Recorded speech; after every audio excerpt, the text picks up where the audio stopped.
Screen കാണാൻ പറ്റുന്നുണ്ടെന്ന് വിചാരിക്കുകയാണ്. കാണാൻ പറ്റുന്നുണ്ടോ?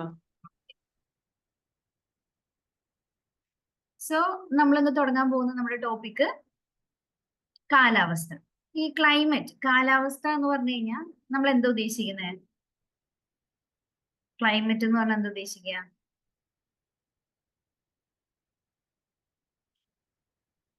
ക്ലൈമറ്റും വെതറും തമ്മിൽ എന്താ വ്യത്യാസം?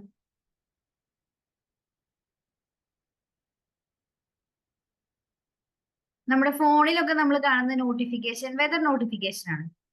അറ്റ് ദ മൊമെന്റ് എന്താണോ നമ്മുടെ പ്രദേശത്ത് കാണുന്ന അന്തരീക്ഷത്തിന്റെ അവസ്ഥ, അതിനെയാണ് നമ്മൾ വെതർ എന്ന് പറയാം. ക്ലൈമറ്റ്, കാലാവസ്ഥ എന്ന് പറയുന്നത് വർഷങ്ങളായിട്ട് നമ്മുടെ ഏരിയയിൽ കാണുന്ന കോമൺ ആയിട്ടുള്ള പ്രതിഭാസങ്ങളെയാണ് കാലാവസ്ഥ എന്ന് ഉദ്ദേശിക്കുന്നത്. അപ്പോൾ ലോങ് ടൈമില് നമ്മുടെ ഏരിയയിൽ കാണപ്പെടുന്ന സ്ഥിരമായിട്ട് മാറി മാറി വരുന്ന മഴ, വെയില്, ചൂട്, തണുപ്പ്, ഇങ്ങനെയുള്ള സ്ഥിരമായ മാറ്റങ്ങളെയാണ് നമ്മൾ കാലാവസ്ഥ എന്ന് ഉദ്ദേശിക്കുന്നത്. ഈ കേരളം ഉൾപ്പെടുന്ന കാലാവസ്ഥാ മേഖലയെ പൊതുവെ പറയുന്ന പേരാണ് ഉഷ്ണമേഖല. ഓക്കെ, കേരളം ഉൾപ്പെടുന്ന കാലാവസ്ഥാ മേഖലയെ പറയുന്ന പേരാണ് ഉഷ്ണമേഖല. ഈ കാലാവസ്ഥയുടെ PDF നോട്ട് നമ്മുടെ ഗ്രൂപ്പിൽ അവൈലബിൾ ആണ്. അത് ഓപ്പൺ ആക്കി വെച്ചിട്ട് ഒപ്പം വായിച്ചു പോകാം കേട്ടോ. കേരളം ഉൾപ്പെടുന്ന കാലാവസ്ഥാ മേഖലയെ പറയുന്ന പേരാണ് ഉഷ്ണമേഖല. ഉഷ്ണം എന്ന് പറഞ്ഞാൽ ചൂട്, അറിയാലോ. അപ്പൊ നമ്മളുള്ളത് ഒരു ചൂട് പിടിച്ച ഒരു ഏരിയ തന്നെയാണ്. കേരളത്തില് സാധാരണ, അല്ലെങ്കിൽ നമ്മൾ കോമൺ ആയിട്ട് പറയുകയാണെങ്കിൽ 4 തരം കാലാവസ്ഥകളാണ് കേരളത്തിൽ അനുഭവപ്പെടുന്നത്. നമുക്ക് തണുപ്പ് കാലമുണ്ട്, ശൈത്യകാലമുണ്ട്. ഏത് മാസം തുടങ്ങിയ? ഡിസംബർ തുടങ്ങി ഫെബ്രുവരി വരെ നമുക്ക് ശൈത്യകാലമാണ്. വേനൽക്കാലമുണ്ട്. വേനൽക്കാലം മാർച്ച് തുടങ്ങി മെയ് വരെ നല്ല വേനൽക്കാലമാണ്. പിന്നെ നമുക്ക് ഇടവപ്പാതി കിട്ടാറുണ്ട്. ഈ ഇടവപ്പാതി എന്ന് പറയുന്നതിന് പറയുന്ന വേറൊരു പേരാണ് തെക്ക് പടിഞ്ഞാറൻ മൺസൂൺ. അത് നമുക്ക് കിട്ടുന്നത് ജൂൺ തുടങ്ങി സെപ്റ്റംബർ വരെയാണ്. ഇടവപ്പാതി, തെക്ക് പടിഞ്ഞാറൻ മൺസൂൺ കിട്ടുന്നത് ജൂൺ മുതൽ സെപ്റ്റംബർ വരെയാണ്. പിന്നെ അത് കൂടാണ്ട് നമുക്കൊരു തുലാമഴ കിട്ടാറുണ്ട് അല്ലെ, തുലാവർഷം. വടക്ക് കിഴക്കൻ മൺസൂൺ അത് കിട്ടുന്നത് ഒക്ടോബർ, നവംബർ മാസങ്ങളിലാണ്. അപ്പോ പ്രധാനമായിട്ടും 4 കാലാവസ്ഥകളാണ് കിട്ടുന്നത്: ശൈത്യകാലം, വേനൽക്കാലം, ഇടവപ്പാതി, പിന്നെ തുലാവർഷം. ഇപ്പൊ കേരളം ഉൾപ്പെടുന്ന കാലാവസ്ഥ മേഖലയെ നമ്മൾ ഉഷ്ണമേഖല എന്ന് പറയുന്നു. 4 തരം കാലാവസ്ഥകളാണ് കേരളത്തിൽ അനുഭവപ്പെടുന്നത്. ഇനി മൺസൂണിന്റെ കവാടം എന്നറിയപ്പെടുന്ന സംസ്ഥാനമാണ് കേരളം. കാരണം മൺസൂൺ കാറ്റുകള് കേരളത്തിൽ പ്രവേശിച്ച് കേരളത്തിൽ നിന്ന് അടുത്ത സംസ്ഥാനത്തേക്ക് പോകുന്നു. അങ്ങനെയാണ് ഇന്ത്യയിൽ ടോട്ടലി മഴ കിട്ടുന്നത്. അപ്പൊ അതുകൊണ്ട് തന്നെ മൺസൂൺ പ്രവേശിക്കുന്ന സ്ഥലം, മൺസൂണിന്റെ കവാടം എന്നറിയപ്പെടുന്ന സംസ്ഥാനമാണ് കേരളം. മൺസൂൺ എന്ന അറബി വാക്ക് അറബി വാക്കിൽ നിന്നാണ് ഉണ്ടായി വന്നിരിക്കുന്നത് കേട്ടോ. മൺസൂൺ എന്ന് പറയുന്നത് ഒരു അറബി വാക്കാണ്. കേരളത്തില് ശരാശരി ഉണ്ടാകുന്ന മഴയുടെ അളവോട് പറഞ്ഞിട്ടുണ്ട്. എത്രയാ? 300 സെന്റിമീറ്റർ ആണ് ഉണ്ടാകുന്ന മഴ. കേരളത്തിൽ ഏറ്റവും കൂടുതൽ മഴ ലഭിക്കുന്നത് ഏത് സീസണിലാണ്? നമുക്ക് ജൂൺ മാസമൊക്കെയാണ് ഏറ്റവും കൂടുതൽ മഴ കിട്ടുന്നത് അല്ലെ. ആ ജൂൺ മാസത്തെ മൺസൂണിന് നമ്മൾ പറഞ്ഞ പേരെന്താണ്? കാലവർഷം എന്ന് പറയാറുണ്ട്, ഇടവപ്പാതി എന്ന് പറയാറുണ്ട്, തെക്ക് പടിഞ്ഞാറൻ മൺസൂൺ എന്ന് പറയാറുണ്ട് അല്ലെ. അപ്പൊ കേരളത്തിൽ ഏറ്റവും കൂടുതൽ മഴ ലഭിക്കുന്ന സീസണാണ് കാലവർഷം, ഇടവപ്പാതി, തെക്ക് പടിഞ്ഞാറൻ മൺസൂൺ എന്നൊക്കെ അറിയപ്പെടുന്നത്. മൺസൂണിന്റെ കവാടം എന്നറിയപ്പെടുന്ന സംസ്ഥാനമാണ് കേരളം. മൺസൂൺ എന്ന് പറയുന്നത് ഒരു അറബി വാക്കിൽ നിന്നുണ്ടായി വന്നതാണ്. കേരളത്തിലെ ശരാശരി വർഷപാതം എന്ന് പറഞ്ഞു കഴിഞ്ഞാൽ കിട്ടുന്ന മഴയുടെ അളവ് 300 സെന്റിമീറ്റർ ആണ്. ഓക്കെ, ഇനി മൺസൂൺ കാറ്റുകളുടെ ഗതിമാറ്റം നിരീക്ഷിച്ച ആദ്യത്തെ നാവികനാണ് ഹിപ്പാലസ്. ഈ പണ്ട് കാലഘട്ടങ്ങളില് ഇന്ത്യയിലേക്ക് കടന്നു വരാനായിട്ട് നമുക്ക് കടൽ മാർഗം മാത്രമേ ഉള്ളൂ. അങ്ങനെ കടലിൽ കൂടെ കേരളത്തിലേക്കുള്ള എളുപ്പമാർഗം കണ്ടെത്തിയ നാവികനാണ് ഹിപ്പാലസ്. അപ്പൊ ചെങ്കടലിൽ കൂടി കേരളത്തിലേക്കുള്ള എളുപ്പമാർഗം കണ്ടെത്തിയ നാവികനാണ് ഹിപ്പാലസ്. മൺസൂൺ കാറ്റുകളുടെ ഗതിമാറ്റം നിരീക്ഷിച്ചിട്ടാണ് അദ്ദേഹം അത് കണ്ടെത്തിയത്. അതുകൊണ്ട് തെക്ക് പടിഞ്ഞാറൻ മൺസൂൺ കാറ്റുകളെ ഹിപ്പാലസ് കാറ്റുകൾ എന്നുകൂടി പറയാറുണ്ട്. തെക്ക് പടിഞ്ഞാറൻ മൺസൂൺ കാറ്റുകളെ പറയുന്ന മറ്റൊരു പേരാണ് ഹിപ്പാലസ് കാറ്റുകൾ. ഓക്കെ, ഇടവപ്പാതി കാലത്ത് മാത്രം കേരളത്തിൽ ഏകദേശം 200 സെന്റിമീറ്ററോളം മഴ ലഭിക്കാറുണ്ട്. ഇടവപ്പാതിക്ക് മാത്രം 200 സെന്റിമീറ്റർ കിട്ടാറുണ്ട്. ഓക്കെ, അപ്പൊ മൺസൂൺ കാറ്റുകളുടെ ഗതിമാറ്റം ആദ്യമായി നിരീക്ഷിച്ച നാവികനാണ് ഹിപ്പാലസ്. ചെങ്കടലിൽ കൂടി കേരളത്തിലേക്കുള്ള എളുപ്പമാർഗം അദ്ദേഹം കണ്ടെത്തി. അതുകൊണ്ട് തന്നെ മൺസൂൺ കാറ്റുകളെ നമ്മൾ വിളിക്കുന്ന മറ്റൊരു പേരാണ് ഹിപ്പാലസ് കാറ്റുകൾ. ഇടവപ്പാതി കാലത്ത് കേരളത്തിൽ ഏകദേശം എത്ര സെന്റിമീറ്റർ മഴ കിട്ടും? 200 സെന്റിമീറ്റർ മഴ നമുക്ക് ഏകദേശം കിട്ടാറുണ്ട്. ഇനി കേരളത്തില് ചുഴലിക്കാറ്റ് മുന്നറിയിപ്പ് തരാനായിട്ട് സൈക്ലോൺ വാർണിംഗ് സെന്റർ നിലവിൽ വന്നത് തിരുവനന്തപുരത്താണ്. കേരളത്തില് ചുഴലിക്കാറ്റ് മുന്നറിയിപ്പ് നൽകാനായിട്ടുള്ള സൈക്ലോൺ വാർണിംഗ് സെന്റർ നിലവിൽ വന്നത് തിരുവനന്തപുരത്താണ്. ഈ മൺസൂണിന് മുമ്പുള്ള വേനൽ മഴ, നമുക്കറിയാം വേനൽക്കാലത്ത് നമുക്ക് ആ ചൂടൊന്ന് കുറയ്ക്കാൻ വേണ്ടിയിട്ട് നമുക്കൊരു മഴ കിട്ടും. ആ മഴേനെ കോമൺലി വിളിക്കുന്ന പേരാണ് മാംഗോ ഷവർ. എന്ന് പറഞ്ഞു കഴിഞ്ഞാൽ നല്ല കാറ്റോട് കൂടിയായിരിക്കാം മഴ പെയ്യുക. അപ്പൊ നമ്മുടെ നാട്ടിലെ മാവുകളിൽ നിന്നൊക്കെ മാങ്ങ കൊഴിഞ്ഞു വീഴും. അതുകൊണ്ടാണ് അതിന് മാംഗോ ഷവർ എന്ന കാറ്റിന് അല്ലെങ്കിൽ ആ മഴയ്ക്ക് പേര് വന്നത് കേട്ടോ. മൺസൂണിന് മുൻപുള്ള വേനൽ മഴേനെ പറയുന്ന പേരാണ് മാംഗോ ഷവർ. ഇനി വടക്ക് കിഴക്കൻ മൺസൂൺ കേരളത്തിൽ അറിയപ്പെടുന്ന പേരാണ് തുലാവർഷം. വടക്ക് കിഴക്കൻ മൺസൂൺ കേരളത്തിൽ അറിയപ്പെടുന്ന പേരാണ് തുലാവർഷം. തുലാവർഷത്തിന് ഏകദേശം 50 സെന്റിമീറ്റർ മഴയാണ് കിട്ടാറുള്ളത്. അത് ചിലപ്പോൾ കുറച്ച് കൂടാം, ചിലപ്പോൾ കുറച്ച് കുറയാം, അത് വേരി ചെയ്യും. പക്ഷെ ഇടവപ്പാതി കാലത്ത് കിട്ടുന്നത് ഏകദേശം 200 സെന്റിമീറ്റർ ആണ്. അപ്പൊ ഏറ്റവും കൂടുതൽ മഴ ലഭിക്കുന്നത് ഇടവപ്പാതി കാലത്താണ്. തുലാവർഷക്കാലത്ത് 50 സെന്റിമീറ്ററോളം മഴ നമുക്ക് കിട്ടാറുണ്ട്. ഓക്കെ, അപ്പൊ നമ്മൾ ഇവിടെ ശ്രദ്ധിക്കേണ്ട പേര് മാംഗോ ഷവർ എന്നുള്ള പേരാണ്. മൺസൂണിന് മുമ്പുള്ള വേനൽ മഴേനെ പറയുന്ന പേരാണ് മാംഗോ ഷവർ. ഇനി നമുക്കറിയാം, നമ്മള് പാലക്കാട് ചുരത്തെ കുറിച്ച് പഠിച്ചപ്പോൾ നമ്മൾ അവിടെ പറഞ്ഞിരുന്ന ഒരു കാര്യമുണ്ട്. ഈ തമിഴ്നാട്ടിൽ നിന്നുള്ള വരണ്ട കാറ്റിനെ കേരളത്തിലേക്ക് കടത്തിവിടുന്നത് പാലക്കാട് ചുരമാണെന്ന് പറഞ്ഞിട്ടുണ്ടായിരുന്നു. കേരളത്തിൽ പ്രവേശിച്ച മൺസൂൺ കാറ്റുകളെ തമിഴ്നാട്ടിലേക്ക് കടത്തിവിടുന്നത് പാലക്കാട് ചുരമാണെന്ന് നമ്മൾ പറഞ്ഞിട്ടുണ്ടായിരുന്നു. അപ്പൊ അതുകൊണ്ട് തന്നെ കാലാവസ്ഥയിൽ വലിയ കൺട്രോൾ കൊടുക്കുന്നത് പാലക്കാട് ചുരമാണെന്ന് നമുക്ക് വേണമെങ്കിൽ പറയാം. ഈ തമിഴ്നാട്ടിൽ നിന്നുള്ള ചൂടുകാറ്റ് അടിക്കുന്നത് കൊണ്ട് തന്നെ കേരളത്തിലെ ഏറ്റവും ചൂട് കൂടിയ ജില്ല അതേതായിരിക്കും? പാലക്കാട് ജില്ലയായിരിക്കും. കേരളത്തിലെ ഏറ്റവും ചൂട് കൂടിയ ജില്ലയാണ് പാലക്കാട് ജില്ല. കേരളത്തിലെ ഏറ്റവും ചൂട് കൂടിയ സ്ഥലം ഏതാണെന്ന് ചോദിച്ചു കഴിഞ്ഞാൽ ഏതാ? പുനലൂരാണ് സ്ഥലം. കൊല്ലം ജില്ലയിലെ പുനലൂരാണ് കേരളത്തിലെ ഏറ്റവും ചൂട് കൂടിയ സ്ഥലം. ജില്ല ചോദിച്ച പാലക്കാട്, സ്ഥലം ചോദിച്ച പുനലൂര്. കൊല്ലം ജില്ലയിലെ പുനലൂര്.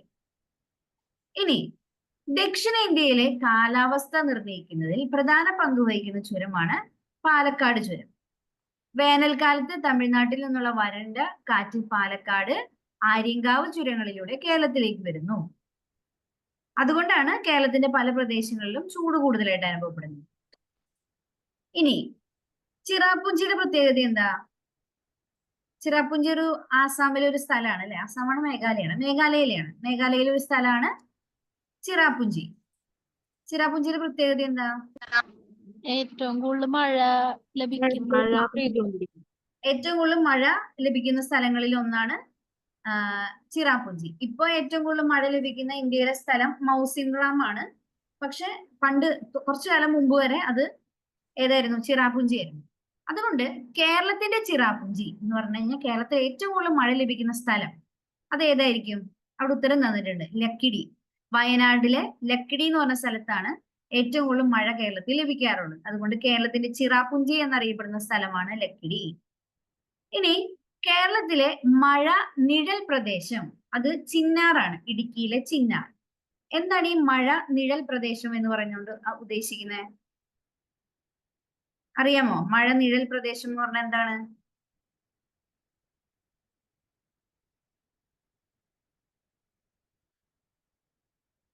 ആർക്കെങ്കിലും അറിയോ?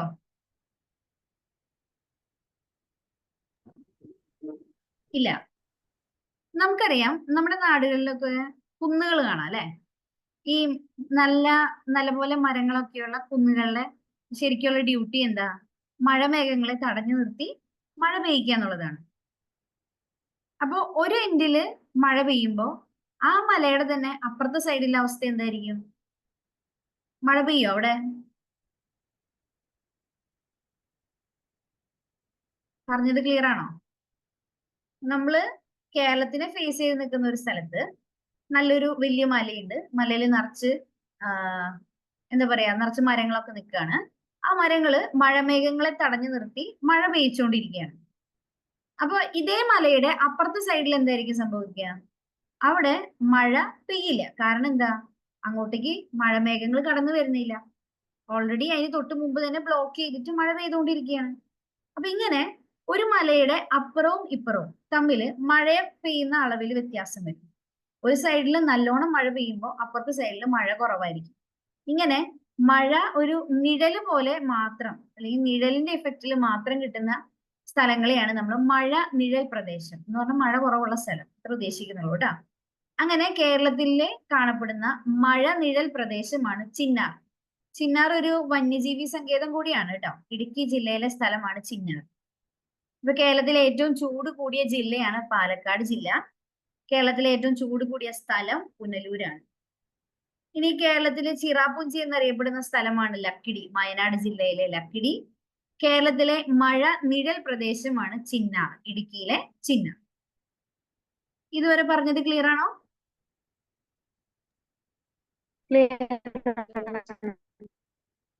ഒന്നുകൂടി പറയാമോ? കേൾക്കുന്നില്ല.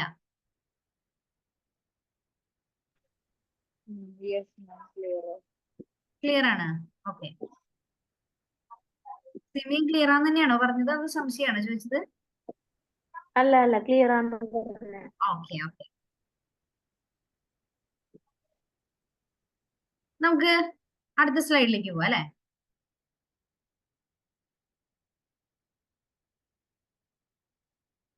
ഇനി ഏറ്റവും കൂടുതൽ മഴ നമുക്ക് ലഭിക്കുന്ന മാസം ജൂലൈ മാസമാണ്.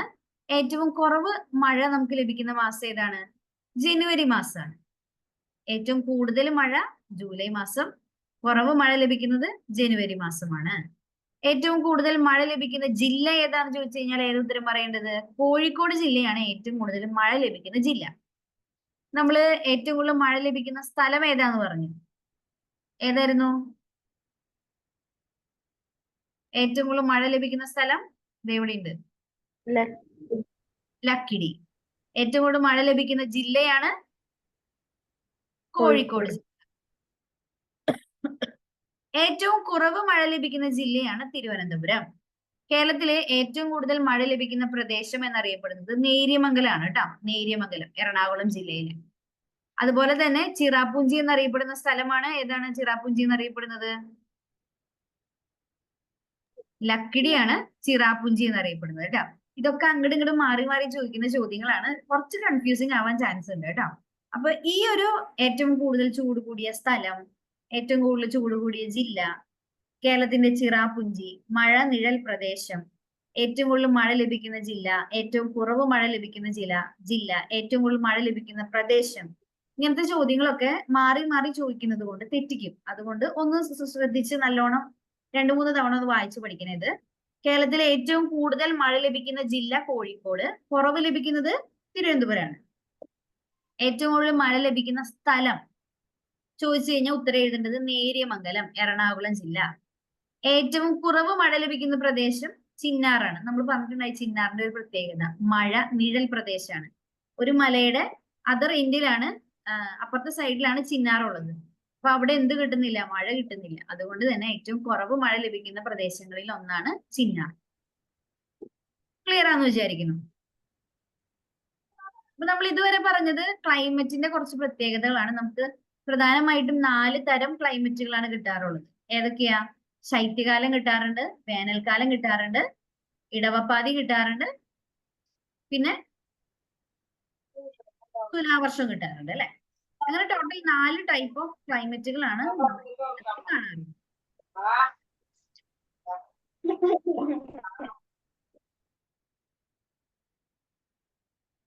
ഇനി അടുത്തത് നമുക്ക് പഠിക്കാനുള്ളത് സ്വാഭാവിക സസ്യപ്രകൃതി. കേരളത്തിലെ സസ്യപ്രകൃതി എങ്ങനെയാണ്? കേരളത്തിലെ വനത്തെ കുറിച്ചാണ് നമ്മൾ പറയാൻ പോണേട്ടാ. കേരളത്തിലെ ടോട്ടൽ എത്ര ചതുരശ്ര കിലോമീറ്റർ ആണ് വനം ഉള്ളത്? 11,309.5 ചതുരശ്ര കിലോമീറ്റർ ആണ് കേരളത്തിലെ വനവിസ്തൃതി എന്ന് പറയുന്നത്. ഇന്ത്യയിലെ ടോട്ടൽ വനവിസ്തൃതി നമ്മൾ കമ്പയർ ചെയ്യുകയാണെങ്കിൽ, ഞാൻ ഓരോ സംസ്ഥാനങ്ങൾ വെച്ച് കമ്പയർ ചെയ്യുകയാണെങ്കിൽ, കേരളത്തിന്റെ സ്ഥാനം എത്രാം സ്ഥാനത്താണ്? 12ാം സ്ഥാനത്താണ് കേരളം നിൽക്കുന്നത്. നമ്മൾ പോപ്പുലേഷൻ നോക്കുകയാണെങ്കിൽ കേരളത്തിന്റെ സ്ഥാനം എത്രാമതാണെന്ന് പറഞ്ഞത്? 13. 13. ഓക്കെ. അപ്പൊ വനവിസ്തൃതി നോക്കുകയാണെങ്കിൽ കേരളത്തിന്റെ സ്ഥാനം 12. ഇതൊക്കെ ചോദിക്കുന്ന ചോദ്യങ്ങളാണ് കേട്ടോ. ഇനി കേരളത്തിന്റെ സസ്യസമൃദ്ധിയെ കുറിച്ച് പല ഗ്രന്ഥങ്ങളിലും എഴുതപ്പെട്ടിട്ടുണ്ട്. അതില് വില്യം ലോഗൻ എഴുതിയ മലബാർ മാനുവൽ ഉണ്ട്, മെമ്മോയേഴ്സ് ഓഫ് ട്രാവൻകൂർ ആൻഡ് കൊച്ചിൻ, അത് ബ്രിട്ടീഷ് സർവേ ഉദ്യോഗസ്ഥരായ വാർഡും കോർണർ, അങ്ങനെ രണ്ടുപേര് ചേർന്ന് എഴുതിയ പുസ്തകമാണ്.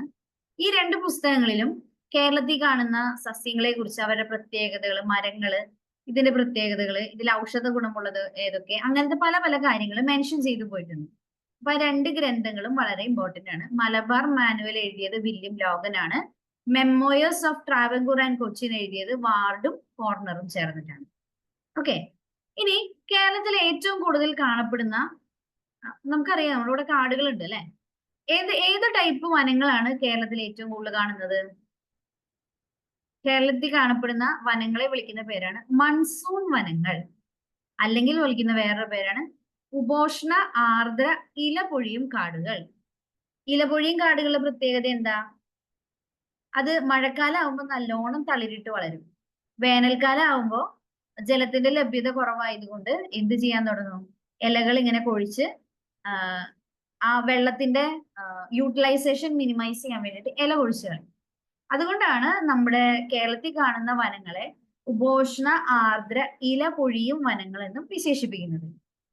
കേരളത്തില് നിത്യഹരിത വനങ്ങളുണ്ട്, എന്ന് വെച്ചാൽ മഴക്കാടുകൾ പോലെ എല്ലാ കാലത്തും ഗ്രീൻ ആയിട്ട് നിൽക്കുന്ന വനങ്ങളുണ്ട്. അത് കാണുന്നത് പശ്ചിമഘട്ടങ്ങളിലാണ്. ഓക്കെ, പശ്ചിമഘട്ട പ്രദേശങ്ങൾ മഴക്കാടുകളാണ്. പക്ഷെ കേരളത്തിൽ ഏറ്റവും കൂടുതൽ കാണപ്പെടുന്ന വനങ്ങളെ നമ്മൾ വിളിക്കുന്ന പേരാണ് മൺസൂൺ വനങ്ങൾ അഥവാ ഉപോഷ്ണ ആർദ്ര ഇലപൊഴിയും കാടുകൾ. ഇനി ഈ നിത്യഹരിത വനങ്ങൾക്ക് ഒരു ഉദാഹരണം ചോദിച്ചു കഴിഞ്ഞാൽ നമുക്ക് എന്ത് പറയാം? സൈലന്റ് വാലി പറയാം. സൈലന്റ് വാലിയിലൊക്കെ ഈ നദികളും ജലലഭ്യതയൊക്കെ വളരെയധികം ഉള്ളതുകൊണ്ട്, മാത്രമല്ല അത് പശ്ചിമഘട്ടത്തിന്റെ ഭാഗമായതുകൊണ്ടും അവിടെ എപ്പോഴും ഒരു ഗ്രീൻ കവറിങ് ഉണ്ട്. അവിടെ ഇങ്ങനെ മരങ്ങൾ അധികം ഇല പൊഴിച്ച് കാണാറില്ല. അതുകൊണ്ടാണ് അവരെ നിത്യഹരിത വനങ്ങൾ, എല്ലാ കാലത്തും ഗ്രീനറി ആയിട്ട് നിൽക്കുന്ന വനങ്ങൾ എന്ന് വിളിക്കുന്നത്. ഓക്കെ. അപ്പൊ കേരളത്തില് ഏറ്റവും കൂടുതൽ കാണപ്പെടുന്ന വനങ്ങളെ നമ്മൾ പറയുന്ന പേരാണ് ഉപോഷ്ണ ആർദ്ര ഇലപൊഴിയും കാടുകൾ. നിത്യഹരിത വനങ്ങൾ കാണുന്നത് പശ്ചിമഘട്ടത്തിന്റെ ഭാഗമായിട്ടാണ്. ഈ സൈലന്റ് വാലി ഒക്കെ അതിന്റെ കൂടെ വരുന്നതാണ്. ഇനി വനവിസ്തൃതി കൂടുതലുള്ള കേരളത്തിലെ ജില്ല, നമ്മള് മല കുന്നൊക്കെ കാണാൻ സാധാരണ പോവാറുള്ളത് ഇടുക്കി ജില്ലയിലേക്കാണ് അല്ലെ. വനവിസ്തൃതി ഏറ്റവും കൂടുതലുള്ള കേരളത്തിലെ ജില്ല ഏതായിരിക്കും? ഇടുക്കി ജില്ലയായിരിക്കും. രണ്ടാം സ്ഥാനത്ത് വരുന്നത് വയനാടാണ്. മൂന്നാം സ്ഥാനത്ത് വരുന്നത് പത്തനംതിട്ടയാണ്. ഇപ്പൊ വനവിസ്തൃതി കൂടുതലുള്ള ഒന്നാമത്തെ സംസ്ഥാനം ഇടുക്കി, രണ്ടാമത്തെ സംസ്ഥാനമല്ല ജില്ല കേട്ടോ. ഒന്നാമത്തെ ജില്ല ഇടുക്കി, രണ്ടാമത്തെ ജില്ല വയനാട്, മൂന്നാമത്തെ ജില്ല പത്തനംതിട്ട. ഓർത്തു വെക്കാലോ, ഇടുക്കി, വയനാട്, പത്തനംതിട്ട. ഇനി വനവിസ്തൃതി ഏറ്റവും കുറവുള്ള ജില്ല അത് ആലപ്പുഴയാണ്. ഈ ആലപ്പുഴയില് മെജോറിറ്റി സൈഡും കടലായതുകൊണ്ട് അവിടെ വനവിസ്തൃതി കുറച്ച് കുറവാണ്. പിന്നെ നമുക്കറിയാം ഏറ്റവും ചെറിയ ജില്ല ആലപ്പുഴയാണ്, അതുകൊണ്ടും വനവിസ്തൃതി കുറവാണ്. നമുക്ക് ഓർത്തു വെക്കാൻ എളുപ്പത്തിന് വനവിസ്തൃതി ഏറ്റവും കുറവുള്ള ജില്ലയാണ് ആലപ്പുഴ. ഇനി ശതമാനാടിസ്ഥാനത്തിൽ നോക്കുകയാണെങ്കിൽ ഏറ്റവും കൂടുതൽ വനവിസ്തൃതിയുള്ള ജില്ലയാണ് വയനാട്. ശതമാനാടിസ്ഥാനത്തിൽ നോക്കുകയാണെങ്കിൽ വനവിസ്തൃതി കൂടുതലുള്ള ജില്ലയാണ് വയനാട്. ഇനി ശതമാനാടിസ്ഥാനത്തിലല്ല, അല്ലാതെ നമ്മൾ വെറുതെ വിസ്തൃതി നോക്കുകയാണെങ്കിൽ ഏറ്റവും കൂടുതൽ കാണുന്ന വനവിസ്തൃതിയുള്ള ജില്ല ഏതാണ്? ഇടുക്കി ജില്ലയാണ്. ശതമാനാടിസ്ഥാനത്തിൽ നോക്കുകയാണെങ്കിൽ ഏറ്റവും കൂടുതൽ വനവിസ്തൃതി ഉള്ളത് വയനാടാണ്. മാറിപ്പോവരുത് കേട്ടോ. ഓക്കെ, ക്ലിയർ ആണല്ലോ? നിങ്ങൾ ആ PDF ഓപ്പൺ ആക്കി വെച്ചിട്ട് ഒപ്പം വായിച്ചു പൊക്കോളൂ കേട്ടോ. ഇനി കേരളത്തില് ചന്ദനക്കാടുകള് പ്രകൃതിയാ തന്നെ വളരുന്നത്, നമ്മൾ വെച്ച് പിടിപ്പിച്ച് വളർത്തിയെടുത്തതല്ല, പ്രകൃതിയാ തന്നെ സാധാരണഗതിയിൽ നമ്മൾ ചെടികളും മരങ്ങളൊക്കെ വളരുന്ന പോലെ തന്നെ വളരുന്ന ചന്ദനമരങ്ങൾ കാണപ്പെടുന്ന സ്ഥലമാണ് ഇടുക്കിയിലെ മറയൂർ. മറയൂർ ചന്ദനം അത്യാവശ്യം ഫേമസ് ആയിട്ടുള്ള ചന്ദനമരങ്ങൾ കിട്ടുന്ന സ്ഥലമാണ് മറയൂർ കേട്ടോ. കേരളത്തിലെ ഏറ്റവും കൂടുതൽ കണ്ടൽ കാടുകൾ കാണപ്പെടുന്ന ജില്ലയാണ് കണ്ണൂർ ജില്ല. കണ്ടൽക്കാട് കാണുന്ന സ്ഥലമാണ് കണ്ണൂർ ജില്ല. ആ കാ വെച്ച് ഓർത്ത് വെക്കാമല്ലോ. കണ്ടൽ കാടുകൾ കാണുന്ന ജില്ല കണ്ണൂർ ജില്ല. ഓക്കെ ആണല്ലോ? അപ്പൊ വനവിസ്തൃതി കൂടുതലുള്ള ജില്ല ഇടുക്കി, ശതമാന അടിസ്ഥാനത്തിൽ നോക്കിക്കഴിഞ്ഞാൽ അത് വയനാടാണ്. വനവിസ്തൃതി കുറവുള്ള ജില്ല ആലപ്പുഴയാണ്. പ്രകൃതിയാ തന്നെ ചന്ദനമരങ്ങൾ കാണപ്പെടുന്ന സ്ഥലമാണ് മറയൂർ, ഇടുക്കിയിലെ മറയൂർ. കണ്ടൽ കാടുകൾ ഏറ്റവും കൂടുതൽ കാണുന്ന ജില്ലയാണ് കണ്ണൂർ ജില്ല. ഇനി നമുക്ക് റിസർവ് വനങ്ങളെ കുറിച്ച് പഠിക്കണം. കേരളത്തിലെ ആദ്യത്തെ റിസർവ് വനമാണ് കോന്നി. കോന്നി എവിടെയാണെന്നറിയാലോ? കോന്നി എവിടെയാ? പത്തനംതിട്ട ജില്ലയാണ് കോന്നി. ഈ 1888 കോന്നീനെ റിസർവ് വനമായിട്ട് പ്രഖ്യാപിക്കുന്നത്, എന്ന് പറഞ്ഞാൽ പ്രൊട്ടക്റ്റഡ് ആയിട്ടുള്ള വനമേഖല. കേരളത്തിലെ ഏറ്റവും കൂടുതൽ റിസർവ് ഫോറസ്റ്റുകൾ, റിസർവ് വനങ്ങളുള്ള ജില്ലയാണ് പത്തനംതിട്ട ജില്ല. അതേസമയം നമുക്കറിയാം ഏറ്റവും കുറവ് വനമുള്ളത് ആലപ്പുഴയാണ്. അതുകൊണ്ട് തന്നെ ഏറ്റവും കുറവ് റിസർവ് വനങ്ങളുള്ള ജില്ല ഏത് തന്നെയായിരിക്കും? ആലപ്പുഴ ജില്ലയിൽ. ഓക്കെ, കേരളത്തിലെ ഏറ്റവും കൂടുതൽ റിസർവ് വനങ്ങളുള്ള ജില്ല പത്തനംതിട്ടയാണ്. ഏറ്റവും കൂടുതൽ റിസർവ് വനങ്ങളുള്ള ജില്ല പത്തനംതിട്ട, ഏറ്റവും കുറവ് റിസർവ് വനങ്ങളുള്ള ജില്ല ആലപ്പുഴ. ഇനി ആലപ്പുഴ ജില്ലയിലെ ആദ്യത്തെ റിസർവ് വനത്തിന്റെ പേര് ഇവിടെ തന്നിട്ടുണ്ട്. നോക്കിയേ, വിയ്യാപുരം എന്നാണ് ആലപ്പുഴ ജില്ലയിലെ ആദ്യത്തെ റിസർവ് വനത്തിന്റെ പേര്. ഇനി ഇതുപോലെ തന്നെ നമുക്ക് അറിഞ്ഞിരിക്കേണ്ട ഒരു പ്രത്യേകതയുള്ള ഒരു സ്ഥലമാണ് പൂയംകുട്ടി വനമേഖല. ഈ രാജവെമ്പാലയുടെ ആവാസ വ്യവസ്ഥയ്ക്ക് ഏറ്റവും അനുയോജ്യമായ സ്ഥലമാണ് പൂയംകുട്ടി വനമേഖല. അത് സ്ഥിതി ചെയ്യുന്നത് എറണാകുളമാണ്. സാധാരണ ഈ നമ്മളെ നാടുകളിൽ നിന്നൊക്കെ രാജവെമ്പാലയിനൊക്കെ പിടികൂടാണെങ്കിൽ നേരെ കൊണ്ട് തുറന്നു വിടുന്ന സ്ഥലമാണ് പൂയംകുട്ടി വനമേഖല. അത് എറണാകുളം ജില്ലയിലാണ്. രാജവെമ്പാലയുടെ ആവാസ വ്യവസ്ഥയ്ക്ക് ഏറ്റവും അനുയോജ്യമായ കാടുകളാണ് പൂയംകുട്ടി വനമേഖലയിലുള്ളത്. ഓക്കെ, സ്ഥിതി ചെയ്യുന്ന ജില്ല എറണാകുളം. ഇനി ഏറ്റവും കൂടുതൽ കാവുകളുള്ള ജില്ല. കാവ് എന്ന് പറഞ്ഞാൽ എന്താന്ന് എല്ലാവർക്കും അറിയാം. മനുഷ്യര് വസിക്കുന്ന സ്ഥലത്ത് തന്നെ ഏതെങ്കിലും ആരാധനയുടെ പർപ്പസിനോ അല്ലെങ്കിൽ വിശ്വാസത്തിന്റെ ഭാഗമൊക്കെ ആയിട്ട് മരങ്ങള് ഒട്ടും നമ്മളിങ്ങനെ വെട്ടി നശിപ്പിക്കാതെ പ്രൊട്ടക്റ്റഡ് ആയിട്ട് വളർത്തുന്ന സ്ഥലങ്ങളെയാണ് നമ്മൾ കാവുകൾ എന്ന് വിളിക്കുക. എങ്ങനെ ഏറ്റവും കൂടുതൽ കാവുകളുള്ള ജില്ലയാണ് ആലപ്പുഴ. അതില് ഒന്ന് രണ്ട് കാവുകളുടെ പേരൂടെ പറഞ്ഞിട്ടുണ്ട്. നോക്കി, കുമ്മാടം കാവ് സ്ഥിതി ചെയ്യുന്ന ജില്ല കാസർഗോഡ് ജില്ല, ദേവിയാർ കാവ് സ്ഥിതി ചെയ്യുന്ന ജില്ല കണ്ണൂർ ജില്ല. ഏറ്റവും കൂടുതൽ കാവുകളുള്ള ജില്ലയാണ് ആലപ്പുഴ. ഇനി കുമ്മാടം കാവ് സ്ഥിതി ചെയ്യുന്നത് കാസർഗോഡാണ്, ദേവിയാർ കാവ് സ്ഥിതി ചെയ്യുന്നത് കണ്ണൂരാണ്. ഓക്കെ, ഇനി കേരളത്തില് ടോട്ടൽ എത്ര വനം ഡിവിഷൻസ് ആണുള്ളത്? ഈ വനത്തിന്റെ ഒരു അഡ്മിനിസ്ട്രേഷൻ ഈസി ആക്കാൻ വേണ്ടിയിട്ടാണ് നമ്മളിങ്ങനെ ഡിവിഷൻസ് ആയിട്ട് തിരിച്ചിരിക്കുന്നത്. അപ്പൊ അത് നോക്കി നടത്താൻ എളുപ്പമുണ്ടല്ലോ. അങ്ങനെ കേരളത്തിലെ വനം ഡിവിഷൻസിന്റെ ടോട്ടൽ എണ്ണം 36ആണ്. ഏറ്റവും വിസ്തൃതി കൂടിയ വനം ഡിവിഷൻ റാന്നിയാണ്. റാന്നിയും പത്തനംതിട്ട ജില്ലയാണ് കേട്ടോ. വിസ്തൃതി കുറഞ്ഞ വനം ഡിവിഷൻ ആറളമാണ്. ഈ ആറളത്തെ കുറിച്ച് നമുക്ക് കുറച്ച് ഡീറ്റെയിൽ ആയിട്ട് പഠിക്കാനുണ്ട്. കുറച്ച് കഴിയുമ്പോൾ നമുക്കത് പഠിക്കാനുണ്ട് കേട്ടോ. അപ്പൊ കേരളത്തിലെ വനം ഡിവിഷന്റെ ആകെ എണ്ണം 36ആണ്. കേരളത്തിലെ വിസ്തൃതി കൂടിയ വന ഡിവിഷൻ റാന്നിയാണ്. വിസ്തൃതി കുറഞ്ഞ വന ഡിവിഷൻ ആറളാണ്. ഓക്കെ, ഇനി കേന്ദ്ര അതുപോലെ തന്നെ കേരള സർക്കാരിന്റെ പങ്കാളിത്തത്തോടെ പ്രവർത്തിക്കുന്ന വനവികസനത്തിനായുള്ള പൊതുമേഖലാ സ്ഥാപനത്തിനെ പറയുന്ന പേരാണ് കേരള ഫോറസ്റ്റ് ഡെവലപ്മെന്റ് കോർപ്പറേഷൻ. അതൊരു സെൻട്രൽ ഗവൺമെന്റ് അതുപോലെ തന്നെ സ്റ്റേറ്റ് ഗവൺമെന്റിന്റെ ഒരുപോലത്തെ പങ്കാളിത്തത്തോടെ പ്രവർത്തിക്കുന്ന ഒരു വികസന സ്ഥാപനമാണ്. ഇനി നമ്മുടെ കേരളം രൂപീകരിക്കപ്പെടുന്നതിന് മുൻപ് തിരുവിതാംകൂർ, അങ്ങനെ കൊച്ചി, അങ്ങനെയുള്ള നാട്ടുരാജ്യങ്ങൾ ഉണ്ടായിരുന്ന സമയത്ത് തന്നെ വനനിയമം ഉണ്ടായിരുന്നു. തിരുവിതാംകൂറില് ആദ്യമായിട്ട് വനനിയമം വന്ന വർഷമാണ് 1887. തിരുവിതാംകൂറിൽ വനനിയമം വന്ന വർഷമാണ് 1887. ഇതിനോട് ചേർന്ന് തന്നെ നമുക്ക് പറയാം മദ്രാസ് ഫോറസ്റ്റ് നിയമം വന്നത് 1882ആണ്. പിന്നീട് കേരളം രൂപം കൊള്ളാണല്ലോ, 1956 കേരളം രൂപം കൊണ്ടു. കേരള വന നിയമം രൂപം കൊണ്ട വർഷമാണ് 1961. അപ്പൊ ഇപ്പൊ നിലവിലുള്ള പല നിയമങ്ങളും ഫോം ചെയ്തത് 1961. ഇനി KFRI നമ്മൾ കേട്ടിട്ടുണ്ടാവും, കേരള ഫോറസ്റ്റ് റിസർച്ച് ഇൻസ്റ്റിറ്റ്യൂട്ട്. അത് 1975 നിലവിൽ വരുന്നത്.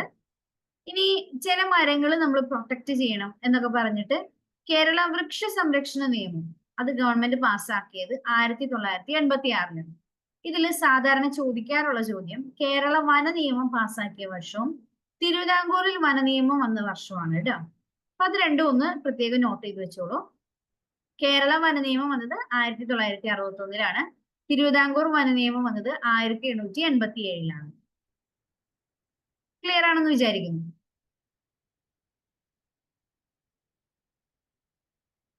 PDF ഒപ്പം വായിച്ചു പോണേ, എന്നാലാണ് നിങ്ങൾക്ക് അതിനൊപ്പം ഓടിയെത്താൻ പറ്റുള്ളൂ. ഓക്കെ ആണല്ലോ അല്ലെ? ഇനി കേരള വനവൽക്കരണ പദ്ധതി ആരംഭിച്ച വർഷം 1998-ആണ്. മേ ബി നമ്മളൊക്കെ ജനിക്കുന്ന ഏതാണ്ട് ആ ഒരു വർഷത്തോട് ചേർന്നാണ് വനവൽക്കരണം എന്ന് പറഞ്ഞാൽ വനം വെച്ച് പിടിപ്പിക്കുന്ന പദ്ധതി ആരംഭിച്ചു തുടങ്ങിയത്. സംസ്ഥാന ജൈവ വൈവിധ്യ ബോർഡ് രൂപം കൊണ്ടത് 2005-ലാണ്. ജൈവ വൈവിധ്യ ബോർഡിന്റെ ഫംഗ്ഷൻ എന്തായിരിക്കും? കേരളത്തിലെ പല സ്ഥലങ്ങളിലും ജൈവ വൈവിധ്യം ഒരുപാടുണ്ട്. അങ്ങനെയുള്ള സ്ഥലങ്ങളെ പ്രൊട്ടക്ട് ചെയ്യുക എന്നുള്ളതാണ് ജൈവ വൈവിധ്യ ബോർഡിന്റെ ഉത്തരവാദിത്വം. ഇനി കേരളത്തിലെ ഏറ്റവും പഴക്കം കൂടിയ തേക്കിൻ തോട്ടം സ്ഥിതി ചെയ്യുന്ന സ്ഥലമാണ് നിലമ്പൂര്. നിലമ്പൂര് തേക്കിൻ കാട് വെച്ച് പിടിപ്പിച്ചതാണ്. ആ വെച്ച് പിടിപ്പിച്ച ആളുടെ പേരാണ് കൊനോലി. കൊനോലി പ്ലോട്ട് എന്നാണ് ഈ നിലമ്പൂരത്തെ തേക്കിൻ തോട്ടത്തെ അറിയപ്പെടുന്ന പേര്, കൊനോലി പ്ലോട്ട്. പണ്ട് ബ്രിട്ടീഷുകാർക്ക് കപ്പൽ ഉണ്ടാക്കാൻ വേണ്ടിയിട്ട് തേക്ക് മരങ്ങളുടെ ആവശ്യം ഉണ്ടായിരുന്നു. അപ്പൊ അതിനു വേണ്ടിയിട്ട് അന്ന് ബ്രിട്ടീഷിന്റെ കോളനി ആയ നമ്മുടെ നാട്ടില് നിലമ്പൂരൊക്കെയുള്ള സാധാരണ മരങ്ങളൊക്കെ വെട്ടി മാറ്റി അവിടെ വെൽ പ്ലാൻഡ് ആയിട്ട് നമ്മളൊരു തേക്കിൻ തോട്ടം, നമ്മളല്ല കൊനോലി എന്ന് പറയുന്ന സാറ് എന്ത് ചെയ്തു, ഒരു തേക്കിൻ തോട്ടം വെച്ച് പിടിപ്പിച്ചു. അങ്ങനെ കേരളത്തില് അല്ലെങ്കിൽ ലോകത്ത് തന്നെ ഇന്ന് സ്ഥിതി ചെയ്യുന്ന ഏറ്റവും പഴക്കമേറിയ തേക്കിൻ തോട്ടം കാണപ്പെടുന്ന സ്ഥലമാണ് നിലമ്പൂർ. ഓക്കെ. ഇനി കേരള ഫോറസ്റ്റ് ഡെവലപ്മെന്റ് കോർപ്പറേഷൻ സ്ഥിതി ചെയ്യുന്ന സ്ഥലമാണ് കോട്ടയം. പിന്നെ നമ്മുടെ നാട്ടിലുള്ള ഒരു ഇൻസ്റ്റിറ്റ്യൂട്ട് ആണ് KFRI, Kerala forest research institute, KFRI. സ്ഥിതി ചെയ്യുന്ന സ്ഥലം പീച്ചി, തൃശ്ശൂരുള്ള പീച്ചിയിലാണ് KFRI സ്ഥിതി ചെയ്യുന്നത്. ഇനി കേരള ഫോറസ്റ്റ് ഡിപ്പാർട്ട്മെന്റ് സ്ഥിതി ചെയ്യുന്നത് ഇന്നലെ നമ്മൾ പഠിച്ചിട്ടുണ്ടായിരുന്നു. തിരുവനന്തപുരം ജില്ല പഠിച്ചപ്പോൾ നമ്മൾ പഠിച്ചിരുന്ന സ്ഥലമാണ് വഴുതക്കാട്. കേരള ഫോറസ്റ്റ് ഡിപ്പാർട്ട്മെന്റ് സ്ഥിതി ചെയ്യുന്ന സ്ഥലം വഴുതക്കാട്, തിരുവനന്തപുരം. ഇനി കേരളത്തിലെ ആദ്യത്തെ ഫോറസ്റ്റ് അക്കാഡമി സ്ഥിതി ചെയ്യുന്ന സ്ഥലമാണ് അരിപ്പ, തിരുവനന്തപുരത്തെ അരിപ്പ. കണ്ടൽ കാടുകൾക്ക് വേണ്ടിയുള്ള കേരളത്തിലെ ആദ്യ മ്യൂസിയം നിലവിൽ വന്ന സ്ഥലമാണ് കൊയിലാണ്ടി, കോഴിക്കോട്. കോഴിക്കോട് കൊയിലാണ്ടിയിലാണ് കണ്ടൽ കാടുകൾക്ക് വേണ്ടിയിട്ടുള്ള ഒരു മ്യൂസിയം നിലവിൽ വന്നിട്ടുള്ളത്. ഇനി ലോകത്തിലെ ഏറ്റവും പ്രായം കൂടിയ തേക്ക്, നമ്മൾ പറഞ്ഞിട്ടുണ്ടായി ലോകത്തിലെ ഏറ്റവും പ്രായം കൂടിയ തേക്കിൻ തോട്ടം സ്ഥിതി ചെയ്യുന്ന സ്ഥലം എവിടെയാണ്? നിലമ്പൂരാണ്. അപ്പൊ ഏറ്റവും പ്രായം കൂടിയ തേക്ക് എവിടെ തന്നെ ആയിരിക്കും? നിലമ്പൂർ തന്നെ ആയിരിക്കും. ഓക്കെ. ഇനി geographical indication tag, GI tag, അത് ഓരോ സ്ഥലത്തിന് പ്രത്യേകതയായിട്ട് എന്തെങ്കിലും പ്രൊഡക്ട്സ് ഉണ്ടെങ്കിൽ അങ്ങനെയുള്ള പ്രൊഡക്ട്സിന് മാത്രം സെൻട്രൽ ഗവൺമെന്റ് സാങ്ഷൻ ചെയ്ത് കൊടുക്കുന്ന ഒരു ടാഗാണ് GI ടാഗ്. നമ്മള് ആറന്മുള കണ്ണാടി എന്ന് കേട്ടിട്ടുണ്ട് അല്ലെ? അത് ഈ ആറന്മുള എന്ന് പറഞ്ഞ സ്ഥലത്ത് മാത്രം ഉണ്ടാക്കുന്നതാണ്. അപ്പൊ ആ ലൊക്കേഷനോട് സ്പെസിഫിക് ആയിട്ട് കാണുന്ന ഒരു ഐറ്റം ആണത്. അതുകൊണ്ട് അതിന് GI ടാഗ് കിട്ടിയിട്ടുണ്ട്, ജിയോഗ്രഫിക്കൽ ഇൻഡിക്കേഷൻ ടാഗ് കിട്ടിയിട്ടുണ്ട്. അതുപോലെ തന്നെ ജിയോഗ്രഫിക്കൽ ഇൻഡിക്കേഷൻ ടാഗ് ലഭിച്ചിട്ടുള്ള കേരളത്തിലെ മരങ്ങളാണ് നിലമ്പൂർ തേക്ക് മരങ്ങൾ. ക്ലിയർ ആണെന്ന് വിചാരിക്കുന്നു. ജിയോഗ്രഫിക്കൽ ഇൻഡിക്കേഷൻ ടാഗ് ലഭിച്ച കേരളത്തിലെ മരങ്ങളാണ് നിലമ്പൂർ തേക്ക് മരങ്ങൾ കേട്ടോ. ഇനി ഏഷ്യയിലെ ഏറ്റവും വലിയ തേക്കായി കണക്കാക്കപ്പെടുന്ന തേക്കുമരാണ് കന്നിമരം. ഈ പറമ്പിക്കുളം സാങ്ച്വറിയില് നിങ്ങൾ വിസിറ്റിന് പോയിട്ടുണ്ടെങ്കിൽ അവിടുന്ന് ഫോറസ്റ്റ് ഓഫീസേഴ്സ് തന്നെ നമ്മൾ ഈ കന്നിമരം, ആ തേക്കുമരം കാണിക്കാനായിട്ട് കൊണ്ടുപോകും. ഏകദേശം ഒരു 15 പേരോളം ആളുകൾ ചുറ്റും വട്ടം കൂടി നിന്ന് പിടിച്ചാൽ മാത്രമാണ് നമുക്ക് ആ തേക്കിന് ഒരു വട്ടം ചുറ്റി എത്തിക്കാൻ പറ്റൂ. അത്രയും വലിയ തേക്കുമരാണ് കന്നിമരം. ഏഷ്യയിലെ ഏറ്റവും വലിയ തേക്കായിട്ട് കണക്കാക്കപ്പെടുന്ന മരമാണിത്. ഇനി കേന്ദ്ര ഗവൺമെന്റിന്റെ മഹാവൃക്ഷ പുരസ്കാരം ഈ കന്നിമരം തേക്കിന് കിട്ടിയിട്ടുണ്ട്. കേരളത്തില് വനവൽക്കരണ പ്രദേശത്തെ ഏറ്റവും കൂടുതൽ കൃഷി ചെയ്യുന്ന വൃക്ഷമാണ് തേക്ക്.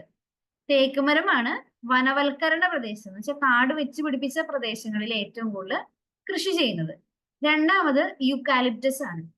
യൂക്കാലിപ്റ്റസ് നിങ്ങൾ കണ്ടിട്ടുണ്ടായിരിക്കും. നമ്മൾ യൂക്കാലിപ്റ്റസ് തൈലൊക്കെ ഉണ്ടാക്കുന്നത് ഇതിന്റെ സ്കിന്നിൽ നിന്നാണ്.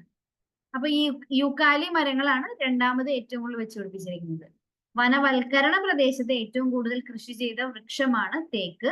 രണ്ടാം സ്ഥാനത്ത് നിൽക്കുന്നതാണ് യൂക്കാലിപ്റ്റസ്. ഓക്കെ, ഇനി നമ്മൾ വന്യജീവി സങ്കേതങ്ങളിലേക്ക് കടക്കുകയാണ്. അപ്പൊ അതിനു മുമ്പായിട്ട് ഇതുവരെ പറഞ്ഞ പോയിന്റ്സ് ഒക്കെ ഒന്ന് ഓടിച്ചു വായിച്ചു നോക്കിയേ, എന്നിട്ട് നമുക്ക് അടുത്ത സെക്ഷനിലേക്ക് കിടക്കാം.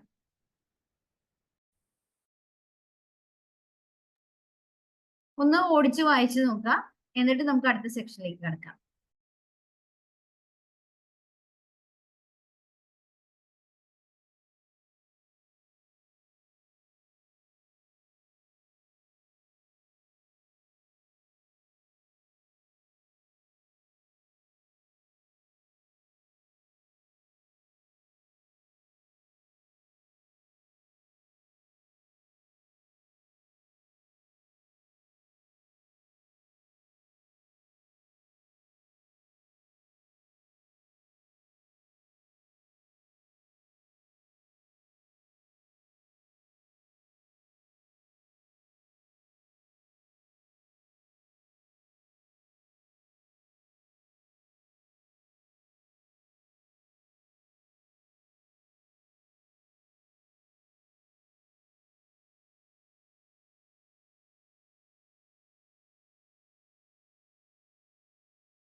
എല്ലാവരും വായിച്ചു നോക്കിയിട്ടുണ്ടെന്ന് വിചാരിക്കുകയാണ്. നമുക്ക് അടുത്ത സെക്ഷനിലേക്ക് കടന്നാലോ?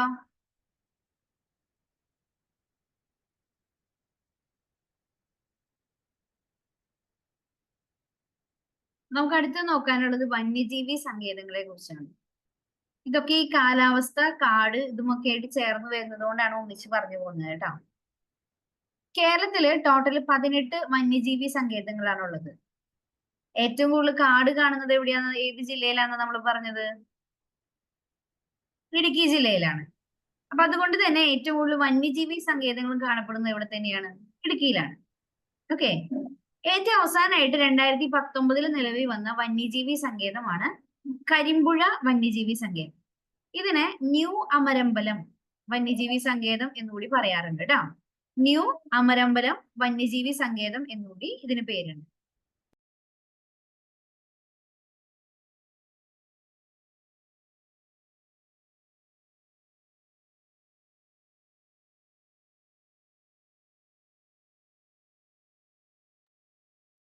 അപ്പോൾ കേരളത്തിലെ ടോട്ടൽ വന്യജീവി സങ്കേതങ്ങളുടെ എണ്ണമാണ് 18. കേരളത്തിലെ ഏറ്റവും കൂടുതൽ വന്യജീവി സങ്കേതങ്ങളുള്ള ജില്ലയാണ് ഇടുക്കി. 2019 അവസാനമായിട്ട് നിലവിൽ വന്ന വന്യജീവി സങ്കേതമാണ് കരിമ്പുഴ. അതിന് പറയുന്ന വേറൊരു പേരാണ് ന്യൂ അമരമ്പലം വന്യജീവി സങ്കേതം.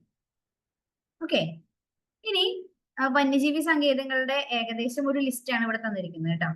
നെയ്യാറുണ്ട്, ചെന്തുരുണി ഉണ്ട്, അത് നമുക്കൊന്ന് വായിച്ചു നോക്കിയാൽ മതി. ചിമ്മിനി ഉണ്ട്, പീച്ചി, വാഴാനി, പറമ്പിക്കുളം, ചൂലന്നൂർ, മലബാർ, മുത്തങ്ങ, കൊട്ടിയൂർ, കരിമ്പുഴ, ഇങ്ങനെ പല പല വന്യജീവി സങ്കേതങ്ങൾ നമുക്കുണ്ട്. അതില് പ്രധാനപ്പെട്ട കുറച്ചെണ്ണം മാത്രമേ നമുക്കൊന്ന് ഇമ്പോർട്ടൻസ് കൊടുത്ത് നോക്കാം. ഒന്നാമത്തെയാണ് പെരിയാർ. കേരളത്തിലെ ഏറ്റവും വലിയ വന്യജീവി സങ്കേതമാണ് പെരിയാർ. അതൊരു ടൈഗർ റിസർവ് ആണ്. ഇപ്പോ ഒരു ടൈഗർ റിസർവ് ആണ്. പണ്ട് നമ്മൾ ജനറലി ഒരു വന്യജീവി സങ്കേതം എന്ന നിലയിൽ മാത്രമാണ് അത് ഫോം ചെയ്തത്. ആദ്യം ഇതിനെ വിളിച്ചിരുന്ന പേര് നെല്ലിക്കാമ്പട്ടി ഗെയിം സാങ്ച്വറി എന്നായിരുന്നു. പെരിയാർ വന്യജീവി സങ്കേതത്തിന്റെ തുടക്കത്തിലെ പേര് നെല്ലിക്കാമ്പട്ടി ഗെയിം സാങ്ച്വറി എന്നായിരുന്നു. 1934 ഇത് സ്ഥാപിച്ചത്. അന്നത്തെ തിരുവിതാംകൂർ രാജാവായ ശ്രീ ചിത്തിര തിരുനാൾ ബാലരാമവർമ്മയാണ് ഈ ഒരു നെല്ലിക്കാമ്പട്ടി ഗെയിം സാങ്ച്വറിക്ക് തുടക്കം കുറിച്ചത് 1934. കേരളത്തിലെ ആദ്യത്തെ വന്യജീവി സങ്കേതമാണിത്. കേരളത്തിലെ ഏറ്റവും വലിയ വന്യജീവി സങ്കേതമാണ്.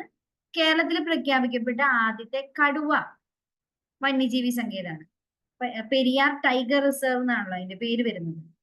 അപ്പോ കേരളത്തിലെ ആദ്യത്തെ കടുവ വന്യജീവി സങ്കേതമാണ് പെരിയാർ.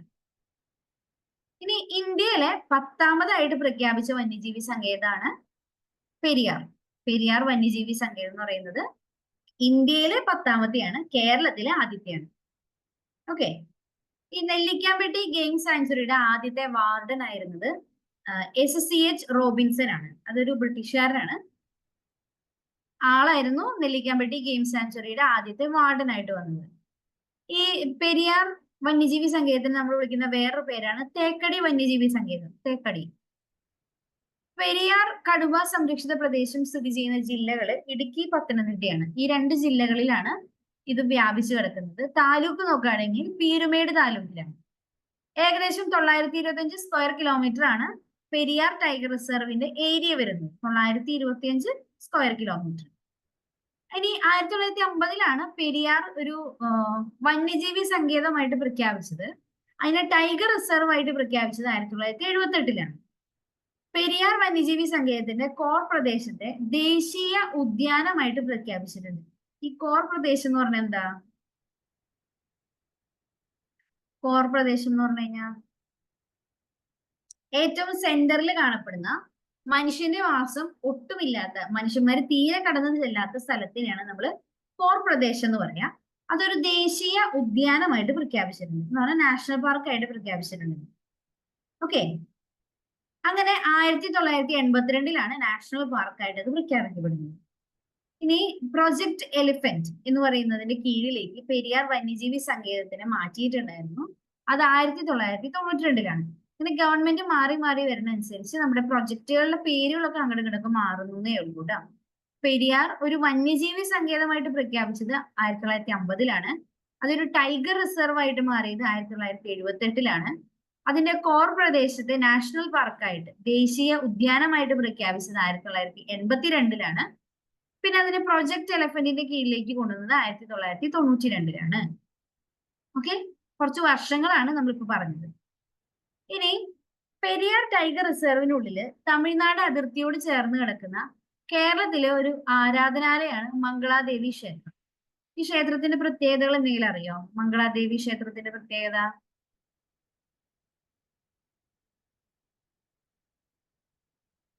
അറിയാമോ? ഇല്ലെങ്കിൽ നമുക്ക് അടുത്ത ക്ലാസ്സിലേക്ക് നോക്കിയിട്ട് വരാം, നമുക്കൊന്ന് ക്ലാസ്സിൽ പറയാം. ഓക്കെ, മംഗളാദേവി ക്ഷേത്രത്തിന് ഒരു പ്രത്യേകത ഉള്ളതാണ്. അതിന്റെ പ്രത്യേകത നോക്കിയിട്ട് അടുത്ത ക്ലാസ്സിൽ പറയാനാണ് കേട്ടോ. ഓക്കെ, ഇനി ശബരിമല സ്ഥിതി ചെയ്യുന്ന വന്യജീവി സങ്കേതമാണ് പെരിയാർ. പെരിയാർ വന്യജീവി സങ്കേതത്തിന്റെ ഭാഗമായിട്ടാണ് ശബരിമല സ്ഥിതി ചെയ്യുന്നത് കേട്ടോ.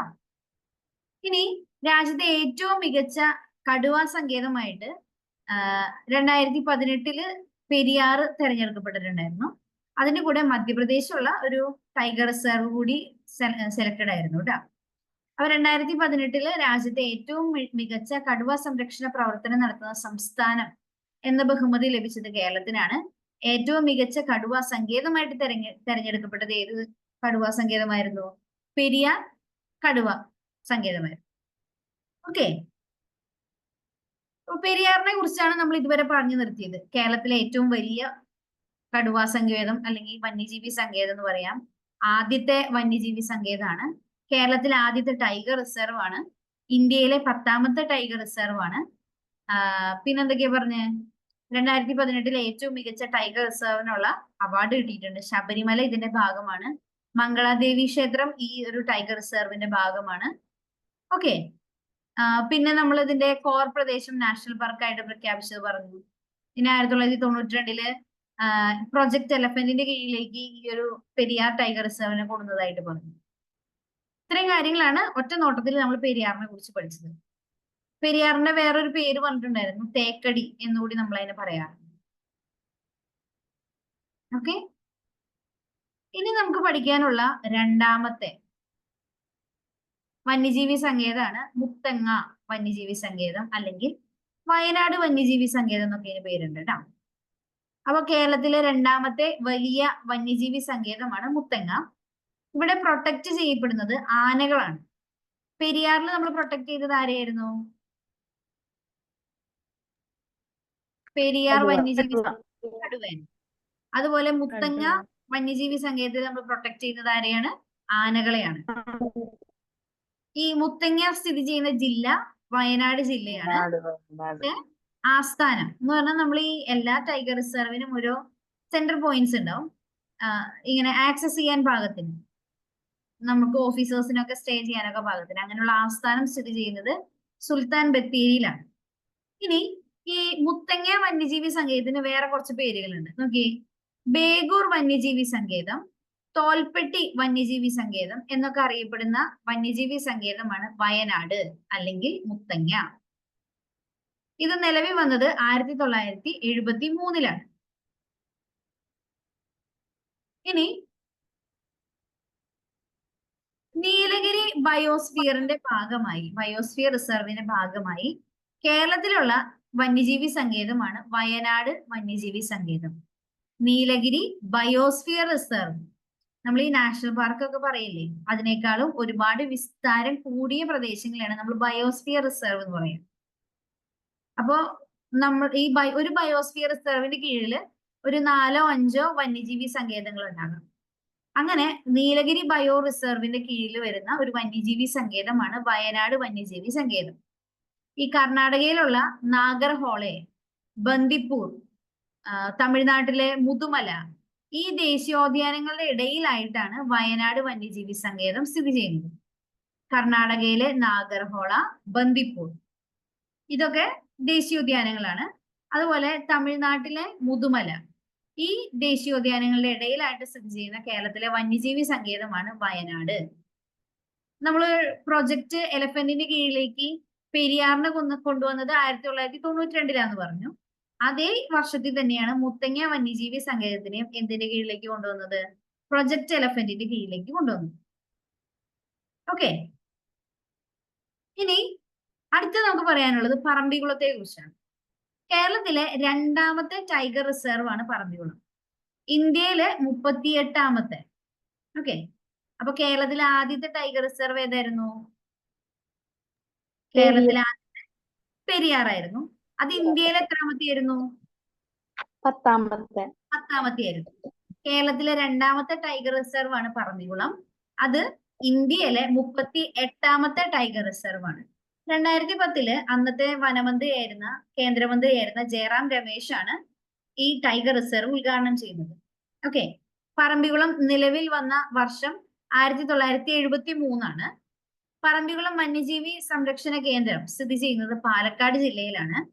പറമ്പിക്കുളം വന്യജീവി സങ്കേതം സ്ഥിതി ചെയ്യുന്ന ഗ്രാമപഞ്ചായത്ത് മുതലമടയാണ്.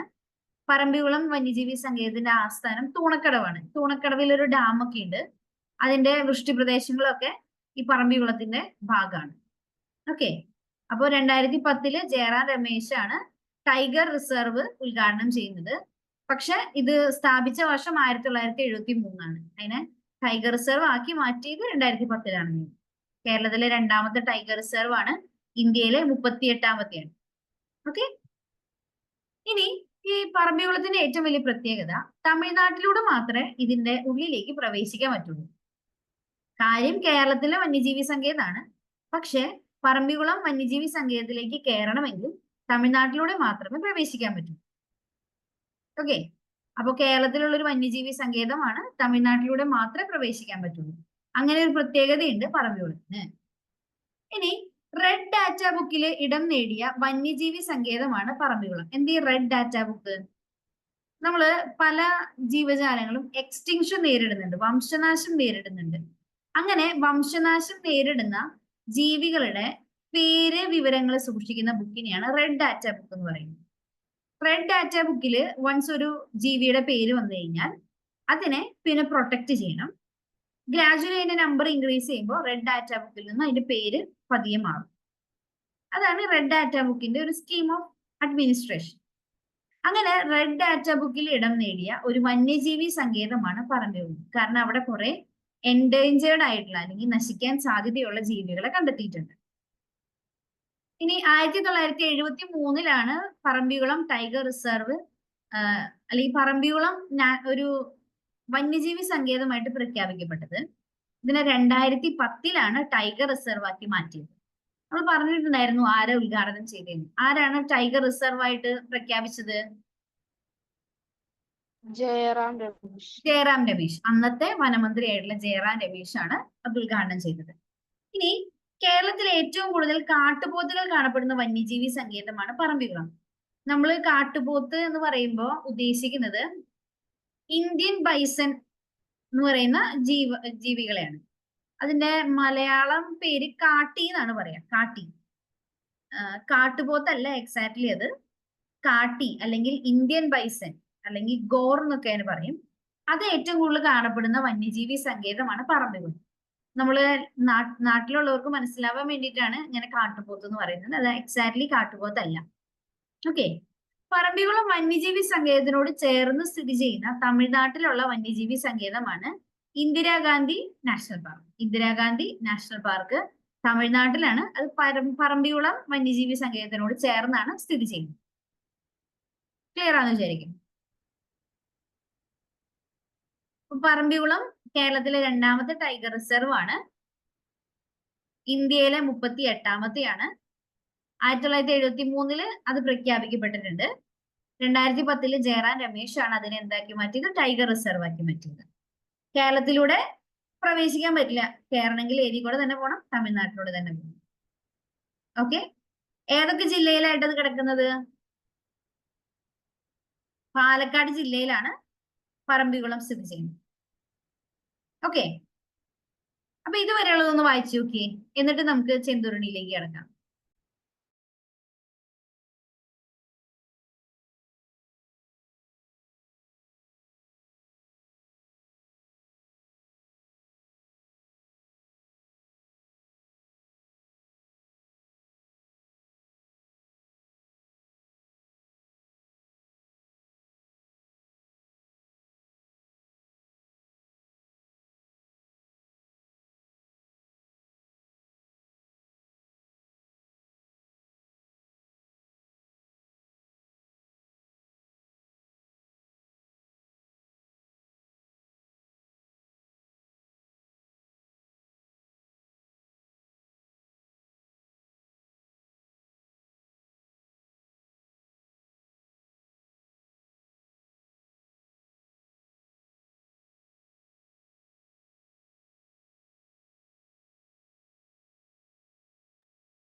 എല്ലാവരും വായിച്ചിട്ടുണ്ടാവും എന്ന് വിചാരിക്കുകയാണ്. നമുക്ക് ഇനി പഠിക്കാനുള്ള അടുത്ത വന്യജീവി സങ്കേതമാണ് ചെന്തുരുണി. ഇത് കൊല്ലം ജില്ലയിലുള്ള ഒരു വന്യജീവി സങ്കേതമാണ്. ഇത് എക്സാമിന് ചോദിക്കുന്ന ഒരു ചോദ്യമാണ് കേട്ടോ. മരത്തിന്റെ പേരിൽ അറിയപ്പെടുന്ന വന്യജീവി സങ്കേതം ഏതാണ്? ചെന്തുരുണി വന്യജീവി സങ്കേതം. ഈ ചെന്തുരുണി എന്ന് പറയുന്ന ഒരു മരമാണ്. അതിന്റെ സയന്റിഫിക് നെയിം ഗ്ലൂട്ട ട്രാവൻകൂറിക്ക എന്നാണ്. ഗ്ലൂട്ട ട്രാവൻകൂറിക്ക. ആ മരം ഏറ്റവും കൂടുതൽ കാണപ്പെടുന്ന പ്രദേശമാണ് ഈ വന്യജീവി സങ്കേതമായിട്ട് തെരഞ്ഞെടുക്കപ്പെട്ടിരിക്കുന്നത് കേട്ടോ. ഇത് കുളത്തൂപ്പുഴ റിസർവ് വനത്തിന്റെ ഭാഗമായിട്ട് വരുന്ന ഒരു പ്രദേശമാണ്. അപ്പൊ നമുക്ക് ഇതിൽ പഠിക്കാനുള്ള ഏറ്റവും ഇമ്പോർട്ടന്റ് ആയിട്ടുള്ളത് ഒന്ന്, ഏത് മരത്തിന്റെ പേരിലാണ് ഈ വന്യജീവി സങ്കേതം അറിയപ്പെടുന്നത്, അത് ഏത് ജില്ലയിലാണ്. ഓക്കെ. ആ 2 കാര്യങ്ങൾ ഓർത്തു വെക്കാലോ. ആ ചെന്തുരുണി എന്ന് പറയുന്ന മരത്തിന്റെ ശാസ്ത്രീയ നാമമാണ് ഗ്ലൂട്ട ട്രാവൻകൂറിക്ക. അത് കുളത്തൂപ്പുഴ റിസർവ് വനത്തിന്റെ ഭാഗമാണ്. ഓക്കെ.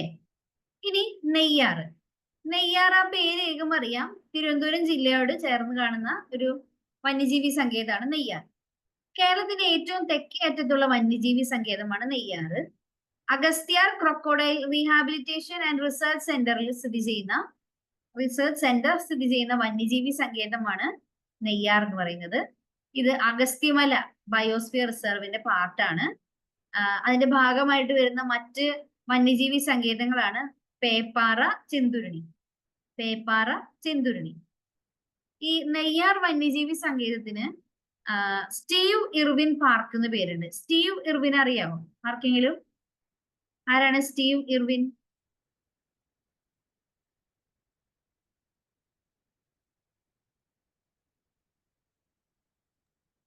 ഒരു ഫോട്ടോഗ്രാഫർ. ഫോട്ടോഗ്രാഫർ, വീഡിയോഗ്രാഫർ എന്നൊക്കെ വേണമെങ്കിൽ പറയാം. ഈ പല സ്ഥലങ്ങളില് പോയി അവിടെയുള്ള ജീവജാലങ്ങളെ കുറിച്ച് ഡോക്യുമെന്ററി തയ്യാറാക്കുന്ന ആളായിരുന്നു സ്റ്റീവ് ഇർവിൻ. അങ്ങനെ ഒരു ഡോക്യുമെന്ററി പ്രിപ്പറേഷന്റെ ഇടയിൽ തിരണ്ടിയുടെ കുത്തേറ്റാണ് സ്റ്റീവ് ഇർവിൻ മരിക്കുന്നത്. അദ്ദേഹത്തിന്റെ ഒരു സ്മരണാർത്ഥമാണ് നെയ്യാർ വന്യജീവി സങ്കേതത്തിന് സ്റ്റീവ് ഇർവിൻ പാർക്ക് എന്ന് പേരിട്ടിരിക്കുന്നത്. ഓക്കെ. ഇനി കേരളത്തിലുള്ള ഏക ലയൺ സഫാരി പാർക്കാണ് മരക്കുന്നം. ഓക്കെ. അത് സ്ഥിതി ചെയ്യുന്നത് നെയ്യാർ വന്യജീവി സങ്കേതത്തിലാണ്. മരക്കുന്നം ദ്വീപിലാണ് ലയൺ സഫാരി പാർക്ക് ഉള്ളത്. അത് നെയ്യാർ വന്യജീവി സങ്കേതത്തിന്റെ ഉള്ളിലാണ്. ഇനി ഈ ഹൈദരാബാദുള്ള നെഹ്റു സുവോളജിക്കൽ പാർക്കിന്റെ മാതൃകയിലാണ് നെയ്യാർ ലയൺ സഫാരി പാർക്ക് ഉണ്ടാക്കിയിരിക്കുന്നത്. എന്ത് ഈ ലയൺ സഫാരി എന്ന് വെച്ചാ?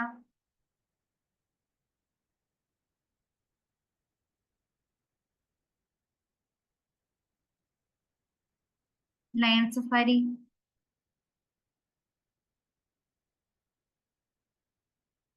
കേട്ടിട്ടുണ്ടോ? ഈ ചില കാടുകളുടെ ഉള്ളിലേക്ക് ക്ലോസ്ഡ് ആയിട്ടുള്ള വെഹിക്കിൾസിൽ ഈ കാട് കാണാൻ വരുന്ന ആളുകളെ, സഞ്ചാരികളെ കൊണ്ടുപോകും. അതിനെയാണ് സഫാരി എന്ന് ഉദ്ദേശിക്കുന്നത്. ഈ നെയ്യാർ പ്രദേശങ്ങളില് സിംഹങ്ങളെ നമുക്ക് കാണാൻ പറ്റും. ഓക്കെ, അപ്പൊ അങ്ങനെ കാണാൻ വേണ്ടിയിട്ട് സഫാരി വെഹിക്കിൾസിൽ കൊണ്ടുപോകുന്നതുകൊണ്ടാണ് ലയൺ സഫാരി പാർക്ക് എന്നതിന് പേര് വന്നത് കേട്ടോ. ഇനി അടുത്ത് നമുക്ക് പഠിക്കാനുള്ളത് ചിന്നാറിനെ കുറിച്ചാണ്. ചിന്നാർ നക്ഷത്ര ആമകളുടെ പുനരധിവാസം ഉറപ്പുവരുത്തുന്ന ഒരു വന്യജീവി സങ്കേതമാണ് ചിന്നാർ. ഓക്കെ, നക്ഷത്ര ആമകൾക്ക് പേര് കേട്ട വന്യജീവി സങ്കേതമാണ് ചിന്നാർ. അതുപോലെ അവിടെ കാണപ്പെടുന്ന ഒരു പ്രത്യേകതര മലയണ്ണാനാണ് ചാമ്പൽ മലയണ്ണാൻ. ചാമ്പൽ, അതിന്റെ കളറൊക്കെ പ്രത്യേകതയുണ്ട്, അതുകൊണ്ടാണ് ആ മലയണ്ണാന് പ്രത്യേകതയുള്ളത്. ഇനി ഈ നക്ഷത്ര ആമയുടെ ശാസ്ത്രനാമം ഇവിടെ തന്നിട്ടുണ്ട്, അതൊന്ന് വായിച്ചു നോക്കിയാൽ മതി. ചാമ്പൽ മലയണ്ണാനിന്റെ ശാസ്ത്രനാമം തന്നിട്ടുണ്ട്. ഇത് രണ്ടും ചോദിക്കാറില്ല, പക്ഷെ നമ്മളോട് ചോദിക്കുന്ന ചോദ്യം ഇതാണ്: ചാമ്പൽ മലയണ്ണാൻ കാണപ്പെടുന്നത് ഏത് വന്യജീവി സങ്കേതത്തിലാണ്? നക്ഷത്ര ആമകൾക്ക് പേര് കേട്ട വന്യജീവി സങ്കേതം ഏതാണ്? രണ്ടിന്റെ ഉത്തരം ഏത് തന്നെയാണ്? ചിന്നാർ വന്യജീവി സങ്കേതം. ഓക്കെ, ഇനി വെള്ള കാട്ടുപോത്തുകളുടെ സാന്നിധ്യം റിപ്പോർട്ട് ചെയ്യപ്പെട്ട വന്യജീവി സങ്കേതമാണ് ചിന്നാർ. സാധാരണ കാട്ടുപോത്തിന്റെ കളർ എന്താ? കറുത്ത കളറാണ്. പക്ഷെ വെള്ള കളറിൽ കാട്ടുപോത്തുകൾ ഉണ്ട്. അങ്ങനെയുള്ള കാട്ടുപോത്തുകളുടെ സാന്നിധ്യം ചിന്നാറിൽ റിപ്പോർട്ട് ചെയ്തിട്ടുണ്ട്. ഇനി മുതലകളിൽ തന്നെ കാണപ്പെടുന്ന ഒരു ടൈപ്പ് ഓഫ് മുതലകളാണ് മഗ്ലർ മുതലകൾ, അല്ലെങ്കിൽ മഗ്ഗർ മുതലകൾ. അങ്ങനെയുള്ള മഗ്ഗർ മുതലകൾ കാണപ്പെടുന്ന വന്യജീവി സങ്കേതമാണ് ചിന്നാർ. ഓക്കെ, ഇനി നമുക്ക് അടുത്ത് പറയാനുള്ളത് കുറിഞ്ഞിമല.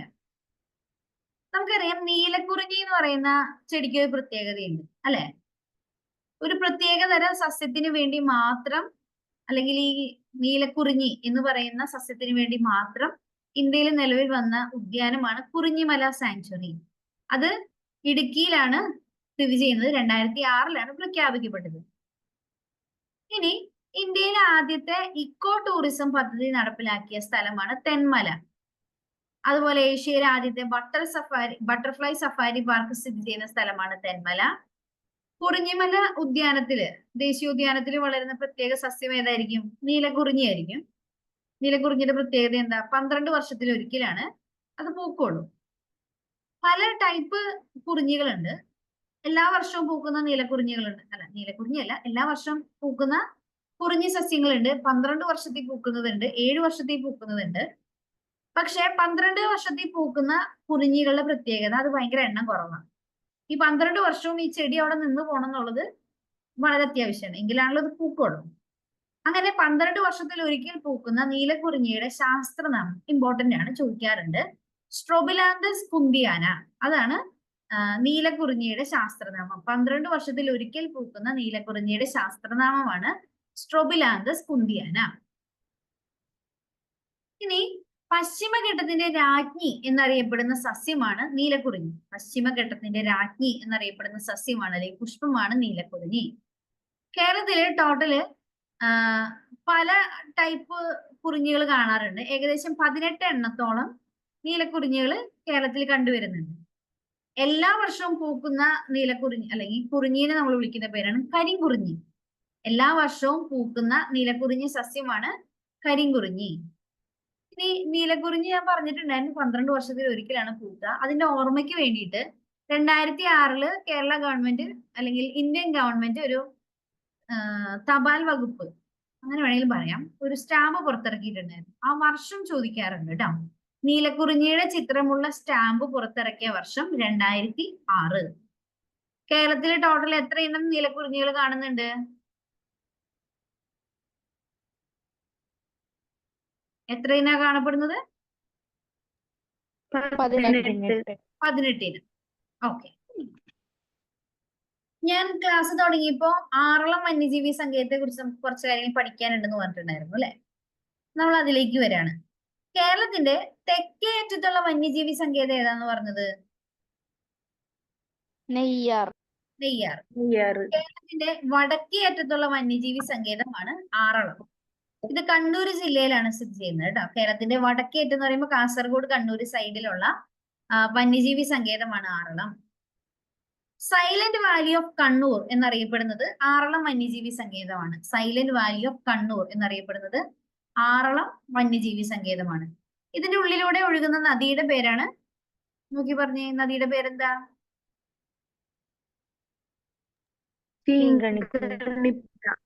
ചീങ്കണ്ണിപ്പുഴ. ഓക്കെ.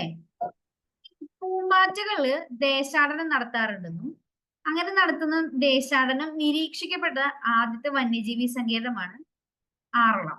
ഓക്കെ. കർണാടകയിലെ കൂർഗ് വനങ്ങളുമായിട്ട് ചേർന്ന് കിടക്കുന്ന വന്യജീവി സങ്കേതമാണ് ആറളം വന്യജീവി സങ്കേതം. അപ്പൊ പൂമ്പാറ്റകളുടെ ദേശാടനം നിരീക്ഷിക്കപ്പെട്ട ഒരു വന്യജീവി സങ്കേതമാണ് ആറളം. അതുപോലെ കൂർഗ് മലനിരകളുമായിട്ട് ചേർന്ന് കിടക്കുന്ന വന്യജീവി സങ്കേതമാണ് ആറളം. ഇനി പലതരം വന്യജീവി സങ്കേതങ്ങൾ വേറെയുമുണ്ട്. തൃശ്ശൂർ താലൂക്കുകളിൽ കാണപ്പെടുന്നതാണ് പീച്ചി, വാഴാനി, ചിമ്മിനി, അതൊക്കെ നമ്മുടെ ജില്ലയിലുള്ളതാണ്. പിന്നെ തൊടുപുഴ, ഉടുമ്പൻചോല താലൂക്കുകളില് ഇടുക്കി വന്യജീവി സങ്കേതമുണ്ട്. പിന്നെ കേരളത്തിലെ ആദ്യത്തെ കമ്മ്യൂണിറ്റി റിസർവ് ഫോറസ്റ്റ് ആയിട്ട് അറിയപ്പെടുന്നത് കടലുണ്ടി വള്ളിക്കുന്ന് കമ്മ്യൂണിറ്റി റിസർവ് ആണ്. കമ്മ്യൂണിറ്റി റിസർവ് എന്ന് പറഞ്ഞു കഴിഞ്ഞാൽ ഒരു പ്രദേശത്തെ ജനങ്ങളുടെ സഹകരണത്തോടു കൂടി പ്രൊട്ടക്ട് ചെയ്യപ്പെടുന്ന ഫോറസ്റ്റുകളെയാണ് കമ്മ്യൂണിറ്റി റിസർവ് ഫോറസ്റ്റുകൾ എന്ന് പറയുന്നത്. അങ്ങനെ കേരളത്തിലെ പ്രൊട്ടക്റ്റഡ് ആയിട്ടുള്ള ആദ്യത്തെ കമ്മ്യൂണിറ്റി റിസർവ് ഫോറസ്റ്റ് ആണ് കടലുണ്ടി വള്ളിക്കുന്ന് കമ്മ്യൂണിറ്റി റിസർവ്. 2007 ഇത് പ്രഖ്യാപിക്കപ്പെടുന്നത് കേട്ടോ. ഇനി അഗസ്ത്യമല ബയോ റിസർവിന്റെ ഭാഗമായിട്ടുള്ള ഒരു വന്യജീവി സങ്കേതമാണ് പേപ്പാറ. പിന്നെ റീഡ് തവളകൾ കാണപ്പെടുന്ന കേരളത്തിലെ പ്രദേശമാണ് കക്കയം. അത് മലബാർ വന്യജീവി സങ്കേതത്തിന്റെ ഭാഗമാണ്. മലബാറിന്റെ ഊട്ടി എന്നറിയപ്പെടുന്നത് കക്കയമാണ്. ഇനി നമുക്ക് നോക്കാനുള്ളത് ആന സംരക്ഷണ കേന്ദ്രങ്ങളാണ്. അതിനു മുമ്പ് ഇതുവരെ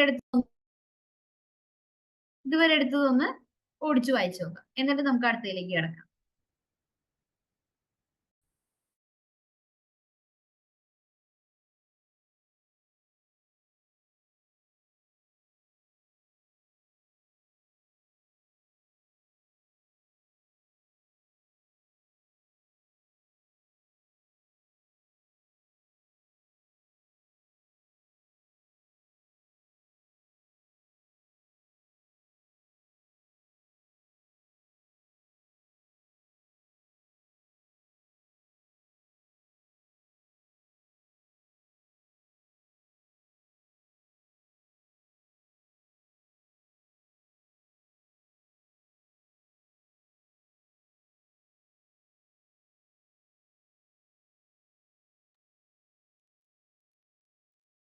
വായിച്ചിട്ടുണ്ടാവുമെന്ന് വിചാരിക്കുകയാണ്.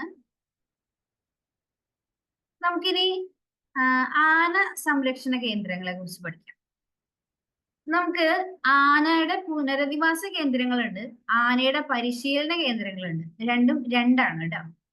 കേരളത്തിലെ ആന പുനരധിവാസ കേന്ദ്രമാണ് കോട്ടൂർ. തിരുവനന്തപുരത്തെ കോട്ടൂർ എന്ന് പറയുന്ന സ്ഥലത്താണ് ആനയുടെ പുനരധിവാസ കേന്ദ്രം. എന്ന് പറഞ്ഞു കഴിഞ്ഞാൽ ഈ അപകടമൊക്കെ പറ്റി നമുക്ക് കിട്ടുന്ന കാടിന്റെ പ്രദേശങ്ങളിൽ നിന്ന് കിട്ടുന്ന ആനകളെ മാറ്റി താമസിപ്പിക്കാനും വേണ്ട പ്രൊട്ടക്ഷൻ ഒക്കെ കൊടുക്കുന്ന സ്ഥലമാണ് കോട്ടൂർ എന്ന് പറയുന്നത്. ഇത് അന്താരാഷ്ട്ര നിലവാരമുള്ള ഒരു പുനരധിവാസ കേന്ദ്രമാണ്. അതേസമയം ഈ പ്രശ്നക്കാരായ ആനകളെ പരിശീലിപ്പിച്ചെടുക്കാൻ വേണ്ടിയിട്ട് കേരളത്തിലെ ആന പരിശീലന കേന്ദ്രങ്ങളുണ്ട്. അതിലൊന്നാണ് കോന്നി, പത്തനംതിട്ടയിലുള്ള കോന്നി. രണ്ടാമത്തെ എറണാകുളം ജില്ലയിലെ കോടനാട്. ഇത് രണ്ടും ആനയുടെ പരിശീലന കേന്ദ്രങ്ങളാണ്. പുനരധിവാസ കേന്ദ്രം കോട്ടൂരാണ്, പരിശീലന കേന്ദ്രം കോന്നി, പത്തനംതിട്ടയും കോടനാട് എറണാകുളമാണ്. ഇനി ഗവി മ്യൂസിയം അല്ലെങ്കിൽ ആനക്കൂട് സ്ഥിതി ചെയ്യുന്നത് കോന്നിയിലാണ്. പ്രശസ്തമായിട്ടുള്ള ആനക്കൂട് അല്ലെങ്കിൽ ഗവി മ്യൂസിയം സ്ഥിതി ചെയ്യുന്നത് കോന്നിയിലാണ്. കോന്നി ആനക്കൂട് നിർമ്മിക്കാനായിട്ട് ഉപയോഗിച്ചിരിക്കുന്ന മരത്തിന്റെ പേരെന്താണ് അറിയോ? ആർക്കെങ്കിലും?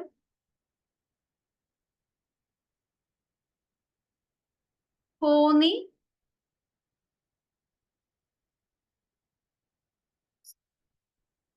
ഓക്കെ, കുറച്ച് ഫ്രണ്ടിലേക്ക് പോയി നോക്കണം അല്ലെ? ഓക്കെ. കോന്നി ആനക്കൂട് നിർമ്മിക്കാനായിട്ട് ഉപയോഗിച്ചിരിക്കുന്ന മരത്തിന്റെ പേരാണ് കമ്പകം. നമുക്കറിയാം ആനേനെ നമ്മൾ പരിശീലിപ്പിക്കുകയാണ്. അപ്പൊ ആനയുടെ അഗ്രസീവ് നേച്ചർ ഫുള്ള് എന്തുമ്പോ കാണിക്കും? ആനനെ ഇട്ടിരിക്കുന്ന കൂടിന് പുറത്ത് കാണിക്കും. അപ്പൊ അതൊക്കെ വിത്ത്സ്റ്റാൻഡ് ചെയ്യാൻ പവറുള്ള ഇത്രയും സ്ട്രോങ് ആയിട്ടുള്ള മരം വേണം നമ്മൾ ഉപയോഗിക്കാൻ. അതുകൊണ്ടാണ് കമ്പകം എന്ന് പറയുന്ന മരം തന്നെ സ്പെഷ്യൽ ആയിട്ട് നമ്മൾ കണ്ടെത്തി കൂടുണ്ടാക്കാൻ വേണ്ടിയിട്ട് ഉപയോഗിച്ചിരിക്കുന്നത്. ഇനി കോന്നി ആനത്താവളത്തെ കുറിച്ച് പ്രതിപാദിക്കുന്ന പുസ്തകമാണ് ഐതിഹ്യമാല. ആനയുടെ മുഴുവൻ അസ്ഥിയും പ്രദർശിപ്പിച്ചിരിക്കുന്ന കേരളത്തിലെ ഏക മ്യൂസിയമാണ് ഗവി മ്യൂസിയം. വയനാട് മുത്തങ്ങ ആ വന്യജീവി സങ്കേതത്തിൽ നമ്മൾ പ്രൊട്ടക്ട് ചെയ്യുന്ന ആരെയാന്ന് പറഞ്ഞിട്ടുണ്ടായിരുന്നേ? ഏത് ജീവിനെ പ്രൊട്ടക്ട് ചെയ്യുന്നത്? ആനേനെ. അപ്പൊ അത് നമുക്കിവിടെ പറയാലോ. അടുത്തത് നിലമ്പൂർ. നിലമ്പൂർ ആന സംരക്ഷണ കേന്ദ്രം. നിലമ്പൂർ സ്ഥിതി ചെയ്യുന്നത് മലപ്പുറം ജില്ലയിലാണ്. ആനമുടി ആന സംരക്ഷണ കേന്ദ്രം ഇടുക്കി ജില്ലയാണ്. പെരിയാറിലും ആന സംരക്ഷണ കേന്ദ്രമുണ്ട്, അതും ഇടുക്കി ജില്ലയാണ്. ഓക്കെ, ഇത് ഈ ഒരു സ്ലൈഡിൽ നമുക്ക് ഏറ്റവും ഇമ്പോർട്ടന്റ് ആയിട്ടുള്ളത് ആനയുടെ മുഴുവൻ അസ്ഥിയും പ്രദർശിപ്പിച്ചിരിക്കുന്ന കേരളത്തിലെ ഏക മ്യൂസിയം ഏതാണ്? അത് ഗവി മ്യൂസിയം ആണ് കേട്ടോ. അത് ചോദിച്ചു കണ്ടിട്ടുള്ള ചോദ്യമാണ്. ഇനി കേരളത്തിലെ പക്ഷി സങ്കേതങ്ങളെ കുറിച്ച് നമുക്കൊന്ന് ഓടിച്ചു നോക്കാം. കേരളത്തില് ഏകദേശം ഒരു 6-7 ഉണ്ട് പക്ഷി സങ്കേതങ്ങൾ ഇമ്പോർട്ടന്റ് ആയിട്ടുള്ളത്. ഒന്നാമത്തെ കുമരകം കോട്ടയം ജില്ലയിലുള്ളതാണത്. പിന്നെ മംഗളവനം എറണാകുളം, കടലുണ്ടി മലപ്പുറം, അരിപ്പ അതൊരു പക്ഷി സങ്കേതമാണ്, തിരുവനന്തപുരത്തുള്ളതാണ്, തട്ടേക്കാട് എറണാകുളം. കേരളത്തിലെ ആദ്യത്തെ പക്ഷി സംരക്ഷണ കേന്ദ്രമാണ് തട്ടേക്കാട് എറണാകുളം, എറണാകുളത്തുള്ള തട്ടേക്കാട്. കേരളത്തിലെ ഏറ്റവും വലിയ പക്ഷി സങ്കേതം തട്ടേക്കാടാണ്. അതിന്റെ പേര് സാലിം അലി പക്ഷി സങ്കേതം എന്നാണ്. പ്രശസ്തനായ ഒരു പക്ഷി നിരീക്ഷകനായിരുന്നു സാലിം അലി. അദ്ദേഹത്തിന്റെ പേരിലാണ് തട്ടേക്കാട് പക്ഷി നിരീക്ഷണ കേന്ദ്രം സ്ഥാപിക്കപ്പെട്ടിരിക്കുന്നത്. ഇനി കുട്ടമ്പുഴ റേഞ്ചിലെ മലയാറ്റൂർ റിസർവ് വനത്തിൽ സ്ഥിതി ചെയ്യുന്ന പക്ഷി സങ്കേതമാണ് തട്ടേക്കാട്. മലയാറ്റൂർ റിസർവ് വനത്തിന്റെ ഭാഗമാണ് തട്ടേക്കാട് പക്ഷി സങ്കേതം കേട്ടോ. ഇനി ബേക്കേഴ്സ് എസ്റ്റേറ്റ് എന്നറിയപ്പെടുന്ന പക്ഷി സങ്കേതം കുമരകം പക്ഷി സങ്കേതമാണ്. കോട്ടയം വേമ്പനാട് പക്ഷി സങ്കേതം എന്നൊക്കെ ഇതിന് പറയാറുണ്ട്. ബേക്കേഴ്സ് എസ്റ്റേറ്റ് അതൊരു എസ്റ്റേറ്റ് പോലെ നീണ്ടു പരന്നു കിടക്കുന്ന സ്ഥലമാണ്. പക്ഷികള് കൂട്ടത്തോടെ വന്ന് താമസിക്കുന്ന സ്ഥലമാണ്. അതുകൊണ്ടാണ് അതിന് അങ്ങനെ ഒരു പേര് വന്നത് കേട്ടോ. കുമരകം പക്ഷി സങ്കേതം വികസിപ്പിച്ചെടുത്തത് ജോർജ് ആൽഫ്രഡ് ബേക്കർ ആണ് കേട്ടോ. ആ ബേക്കേഴ്സ് എസ്റ്റേറ്റ്, ആ ബേക്കർ എന്ന് പറയുന്ന ആളുടെ എസ്റ്റേറ്റ് അങ്ങനെ വായിച്ചാൽ മതി, ബേക്കേഴ്സ് എസ്റ്റേറ്റ്. അപ്പൊ കുമരകം പക്ഷി സങ്കേതം വികസിപ്പിച്ചെടുത്തത് ജോർജ് ആൽഫ്രഡ് ബേക്കർ ആണ്. ഇനി ദേശാടന പക്ഷികളുടെ പറുദീസ എന്നറിയപ്പെടുന്ന പക്ഷി സങ്കേതമാണ് കടലുണ്ടി പക്ഷി സങ്കേതം. ഏറ്റവും കൂടുതൽ ദേശാടന പക്ഷികളെ കാണുന്ന സ്ഥലമാണ് കടലുണ്ടി. അതുകൊണ്ടാണ് അതിന് അങ്ങനെ ഒരു പേര് വന്നത്, ദേശാടന പക്ഷികളുടെ പറുദീസ. ഇനി പക്ഷി പാതാളം എന്ന് പറയുന്നത് ഒരു ഭയങ്കര ഫേമസ് ആയിട്ടുള്ള ഒരു പക്ഷി സങ്കേതമാണ്. വയനാട്ടിലെ ബ്രഹ്മഗിരി കുന്നുകളിലാണ് എന്ത് കാണുന്നത്? പക്ഷി പാതാളം എന്ന് പറയുന്ന പക്ഷി സങ്കേതം കാണുന്നത്. ഇനി കേരളത്തിലെ പക്ഷി ഗ്രാമം എന്നറിയപ്പെടുന്നത് നൂറനാടാണ്. നൂറനാട് കേരളത്തിലെ പക്ഷി ഗ്രാമം എന്നറിയപ്പെടുന്നത് നൂറനാടാണ്. അത് ഏത് ജില്ലയിലാണ്? ആലപ്പുഴ ജില്ലയിലാണ്. ഓക്കെ, ഇനി നമ്മള് പേരുകൾ വായിച്ചു പോയപ്പോ അവിടെ കണ്ടിരുന്ന ഒരു പേരാണ് ചൂലന്നൂർ അല്ലെങ്കിൽ ചൂളന്നൂർ. പാലക്കാട് ജില്ലയിലെ ഒരു സ്ഥലമാണത്. മയിലുകളുടെ സംരക്ഷണത്തിന് വേണ്ടിയിട്ട് കൊണ്ടുവന്ന വന്യജീവി സങ്കേതമാണ് ചൂലന്നൂർ. മുത്തങ്ങയിൽ നമ്മൾ ആനേനെ സംരക്ഷിക്കുന്നു, പെരിയാറ് ടൈഗറിനെ സംരക്ഷിക്കുന്നു. അതുപോലെ മയിലുകളുടെ സംരക്ഷണത്തിന് വേണ്ടിയിട്ടുള്ള വന്യജീവി സങ്കേതമാണ് ചൂലന്നൂർ. ഓക്കെ, ഇനി കുഞ്ചൻ നമ്പ്യാർ സ്മൃതി വനം എന്ന പേരിൽ അറിയപ്പെടുന്ന പക്ഷി സങ്കേതമാണ് ചൂലന്നൂർ. കുഞ്ചൻ നമ്പ്യാർ സ്മൃതി വനം, അതിന് പറയുന്ന മറ്റൊരു പേരാണ് കുഞ്ചൻ നമ്പ്യാർ സ്മൃതി വനം. ഇനി KK നീലകണ്ഠൻ സ്മാരക മയിൽ സങ്കേതം എന്നറിയപ്പെടുന്നത് ചൂലന്നൂർ പക്ഷി സങ്കേതം തന്നെയാണ്. കേരളത്തിലെ ഒരു വളരെ ഫേമസ് ആയിട്ടുള്ള ഒരു പക്ഷി നിരീക്ഷകനായിരുന്നു KK നീലകണ്ഠൻ. അദ്ദേഹത്തിന്റെ കേരളത്തിലെ പക്ഷികൾ എന്ന് പറയുന്ന ഒരു പുസ്തകമുണ്ട്. അതില് കേരളത്തിൽ ഒരുവിധം എല്ലാ പക്ഷികളെയും കുറിച്ച് പരാമർശിക്കപ്പെടുന്നുണ്ട്. അപ്പൊ അദ്ദേഹത്തിന്റെ സ്മരണാർത്ഥം ഈ പക്ഷി സങ്കേതനെ KK നീലകണ്ഠൻ സ്മാരക മയിൽ സങ്കേതം എന്നുകൂടി പറയാറുണ്ട്. ഓക്കെ, ഇനി കേരളത്തിലെ ഏറ്റവും വലിയ പക്ഷി സങ്കേതം ഏതാന്ന് പറഞ്ഞത് ഓർമ്മയുണ്ടോ നോക്കട്ടെ. കേരളത്തിലെ ഏറ്റവും വലിയ പക്ഷി സങ്കേതം ഏതാ? തട്ടേക്കാട്. തട്ടേക്കാട്. അപ്പൊ ചെറുതും കൂടി നമുക്ക് പഠിക്കണല്ലോ. കേരളത്തിലെ ഏറ്റവും ചെറിയ പക്ഷി സങ്കേതമാണ് മംഗളവനം. മംഗളവനം എവിടെ കാണുന്നത്? എറണാകുളം ജില്ലയില് ഹൈക്കോടതിയോട് ചേർന്ന് കാണുന്ന കുറച്ച് പ്രദേശങ്ങളിലാണ് ഈ മംഗളവനം എന്ന് പറയുന്നത് കേട്ടോ. അപ്പൊ കേരളത്തിലെ ഏറ്റവും ചെറിയ പക്ഷി സങ്കേതം മംഗളവനമാണ്. കേരളത്തിലെ ഏറ്റവും ചെറിയ വന്യജീവി സങ്കേതം മംഗളവനാണ്. ഓക്കെ, ഇത് സ്ഥിതി ചെയ്യുന്നത് എറണാകുളം ജില്ലയിലാണ്.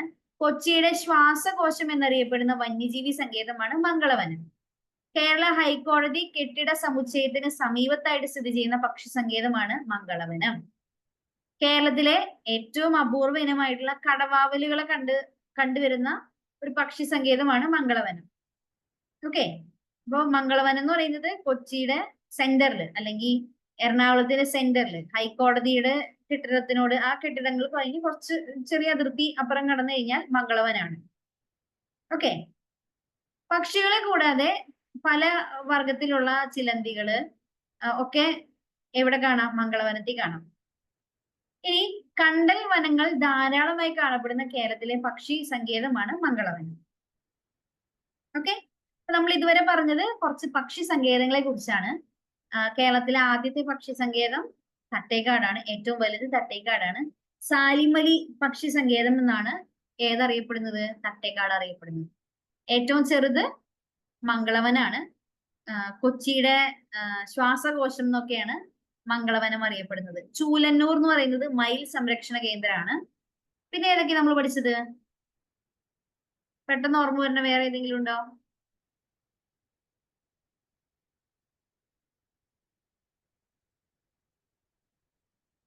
ഇല്ല,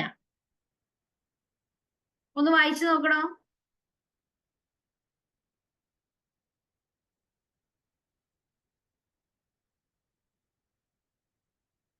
അതിനും റിപ്ലൈ ഇല്ല. ശരി, എന്നാ അടുത്ത ടോപ്പിക്കിലേക്ക് പോവാം. നമുക്ക് ദേശീയ ഉദ്യാനങ്ങളുണ്ട് എന്ന് പറഞ്ഞാൽ നാഷണൽ പാർക്കുകളുണ്ട്. കേരളത്തില് ടോട്ടൽ 5 ദേശീയ ഉദ്യാനങ്ങളാണ് ഉള്ളത്. ഏറ്റവും കൂടുതൽ കാട് അല്ലെങ്കിൽ വനപ്രദേശം കാണുന്ന ജില്ല ഏതാണെന്ന് പറഞ്ഞത്? ഇടുക്കി ജില്ലയാണ് അല്ലെ. അപ്പൊ അതുകൊണ്ട് തന്നെ ഏറ്റവും കൂടുതൽ ദേശീയ ഉദ്യാനങ്ങളുള്ള ജില്ലയും ഏത് തന്നെയാണ്? ഇടുക്കി ജില്ലയാണ്. അപ്പൊ നോക്കിയേ, ദേശീയ ഉദ്യാനങ്ങളുടെ പേരുകൾ ഇവിടെ തന്നിട്ടുണ്ട്. ഒന്ന് ഓടിച്ചു വായിച്ചു നോക്കാം. ഇരവികുളം അതൊരു നാഷണൽ പാർക്കാണ്, ഇടുക്കി ജില്ലയിലാണ്. വരയാടുകളെ സംരക്ഷണത്തിന് വേണ്ടിയിട്ടാണ് അത് സ്ഥാപിക്കപ്പെട്ടിട്ടുള്ളത്. പെരിയാർ കടുവകളുടെ സംരക്ഷണത്തിന് വേണ്ടിയിട്ടാണ് ഇടുക്കി ജില്ല. സൈലന്റ് വാലിയിൽ പ്രൊട്ടക്ട് ചെയ്തിരിക്കുന്നത് സിംഹവാലൻ കുരങ്ങുകളെയാണ്. പാലക്കാട് ജില്ലയിലാണ് സൈലന്റ് വാലി.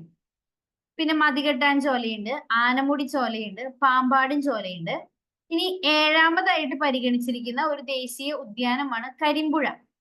പാലക്കാട് ജില്ലയിൽ തന്നെയുള്ളതാണ് കരിമ്പുഴ. ഓക്കെ, ഇങ്ങനെയാണ് ടോട്ടൽ നമ്മൾ എത്ര എണ്ണം പറഞ്ഞത്? 5 എണ്ണാണ് ദേശീയ ഉദ്യാനങ്ങള്. 7ാമതായിട്ട് ഒരെണ്ണം കൂടി പരിഗണിച്ചിട്ടുണ്ട്. ഓക്കെ, ഒന്നാമത്തെ ഇരവികുളം നാഷണൽ പാർക്ക്. കേരളത്തിലെ ആദ്യത്തെ ദേശീയോദ്യാനമാണ് ഇരവികുളം. 1978 പ്രഖ്യാപിക്കപ്പെട്ടിട്ടുണ്ട് കേട്ടോ.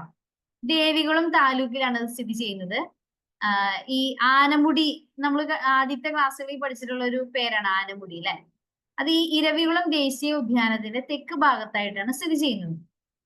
ഇനി ഇവിടെ രാജമല ഒരു വിനോദസഞ്ചാര കേന്ദ്രമുണ്ട്. അത് ഇരവികുളം നാഷണൽ പാർക്കിന്റെ ഭാഗമാണ്. ഇവിടെ വരയാടുകളെയാണ് പ്രൊട്ടക്ട് ചെയ്യുന്നത്. നമ്മൾ ഇംഗ്ലീഷിൽ നീലഗിരി താർ എന്നൊക്കെ പറയും. വരയാടുകളെ സംരക്ഷിച്ചിരിക്കുന്ന സ്ഥലമാണ് ഇരവികുളം നാഷണൽ പാർക്ക്. ഇനി ഇതൊരു വന്യജീവി സങ്കേതമായിട്ട് 1975 പ്രഖ്യാപിച്ചിട്ടുണ്ടായിരുന്നു. പിന്നീടാണ് 1978 നാഷണൽ പാർക്കായിട്ട് ഉയർത്തിയെടുക്കുന്നത്. ഓക്കെ, ഈ ഇരവികുളത്തിൽ സംരക്ഷിക്കപ്പെടുന്ന മൃഗത്തിന്റെ പേര് വരയാട്. അതിന്റെ സയന്റിഫിക് നെയിം നമുക്കൊന്ന് അറിഞ്ഞിരിക്കണം. നീലഗിരി ട്രാഗ്രസ് ഹൈലോക്രിയസ്. പേര് ഭയങ്കര രസമുണ്ട് അല്ലെ. നീലഗിരി ട്രാഗസ് ഹൈലോക്രിയസ്, അതാണ് വരയാടിന്റെ ശാസ്ത്രനാമം. ഈ വരയാടുകളാണ് തമിഴ്നാടിന്റെ സംസ്ഥാന മൃഗം കേട്ടോ. കേരളത്തിന്റെ സംസ്ഥാന മൃഗം ഏതാ?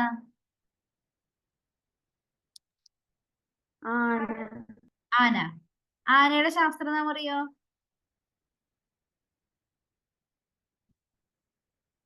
അറിയോ? എലിഫസ് മാക്സിമസ്. അതാണ് ആനയുടെ ശാസ്ത്രനാമം കേട്ടോ. വരയാടിന്റെ ശാസ്ത്രനാമം നീലഗിരി ട്രാഗസ് ഹൈലോക്രിയസ്. ഓക്കെ. ഇനി രണ്ടാമത് നമ്മൾ ഓൾറെഡി പറഞ്ഞിട്ടുള്ള ഒരു സാധനം ആയതുകൊണ്ട് വളരെ കുറച്ച് പോയിന്റ് നമുക്ക് പഠിക്കാനുള്ളൂ കേട്ടോ. പെരിയാർ ദേശീയോദ്യാനം സ്ഥിതി ചെയ്യുന്നത് ഏലൻ കുന്നുകളുടെ മധ്യത്തിലായിട്ടാണ്. പെരിയാർ ദേശീയോദ്യാനത്തിലെ ഏറ്റവും ഉയരം കൂടിയ പ്രദേശമാണ് കോട്ടമല. സ്ഥിതി ചെയ്യുന്നത് പീരുമേട് താലൂക്കിലാണ്. നമ്മൾ പഠിക്കാത്ത ഒരു സാധനമാണ് സൈലന്റ് വാലി. കേരളത്തിലെ നിത്യഹരിത വനങ്ങളിൽ ഒന്നാണ് സൈലന്റ് വാലി. ഓക്കെ. കേരളത്തിലെ ഏക കന്യാവനമാണ് സൈലന്റ് വാലി. കന്യാവനം എന്ന് പറഞ്ഞു കഴിഞ്ഞാൽ മനുഷ്യസ്പർശം ഏൽക്കാത്ത ഒരു വനപ്രദേശം. കേരളത്തിലെ ഏറ്റവും വലിയ മഴക്കാടാണ് സൈലന്റ് വാലി. ഈ സൈലന്റ് വാലി സ്ഥിതി ചെയ്യുന്ന ജില്ല ഏതാ? പാലക്കാട് ജില്ലയാണ്. മണ്ണാർക്കാടാണ് താലൂക്ക്. ഇനി ഇടുക്കി ജില്ലയ്ക്ക് പുറത്തായിട്ട് കേരളത്തിലുള്ള ഒരു ദേശീയ ഉദ്യാനമാണ് സൈലന്റ് വാലി. ബാക്കിയെല്ലാം മെജോറിറ്റി എവിടെ തന്നെയാണ്? ഇടുക്കി ജില്ലയിലാണ്. ഓക്കെ.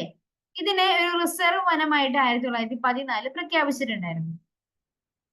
ആക്ച്വലി സൈലന്റ് വാലിയിൽ നമ്മൾ കഴിഞ്ഞ ദിവസം ഒരു പുഴ പഠിച്ചിട്ടുണ്ടായിരുന്നു അല്ലെ? കുന്തിപ്പുഴ. ആ കുന്തിപ്പുഴയില് ഒരു ഡാം പണിയാനായിട്ട് പ്രൊജക്ട് ഉണ്ടായിരുന്നു. ഇന്ദിരാഗാന്ധി ഗവൺമെന്റ് കേന്ദ്ര സർക്കാർ ഭരിക്കുന്ന സമയത്ത്. അപ്പോ ആ സമയത്ത് ഭയങ്കര പ്രക്ഷോഭങ്ങളൊക്കെ നടത്തിയാണ് സൈലന്റ് വാലിനെ പ്രൊട്ടക്ട് ചെയ്തെടുത്തത്. അതിന്റെ ഭാഗമായിട്ടാണ് പിന്നീട് അതൊരു ദേശീയ ഉദ്യാനമായിട്ട് പ്രഖ്യാപിച്ചത്. അപ്പൊ 1984 പ്രഖ്യാപിച്ചിട്ടുണ്ടായിരുന്നു. പക്ഷെ ഉദ്ഘാടനം ചെയ്തത് 1985 രാജീവ് ഗാന്ധിയാണ്.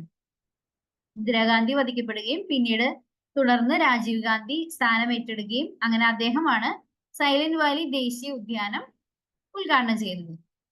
സൈലന്റ് വാലി ഉൾപ്പെടുന്ന ബയോസ്ഫിയർ റിസർവിന്റെ പേരാണ് നീലഗിരി. സൈലന്റ് വാലി ഉൾപ്പെടുന്ന ബയോസ്ഫിയർ റിസർവിന്റെ പേരാണ് നീലഗിരി.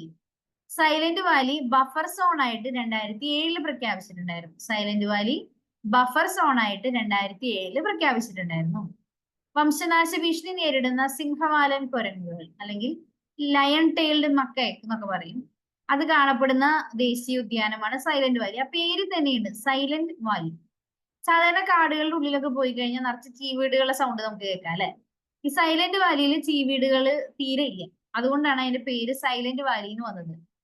ഓക്കെ. സിംഹവാല കുരങ്ങുകളുടെ ശാസ്ത്രനാമമാണ് മക്കാക്ക സിലനസ്.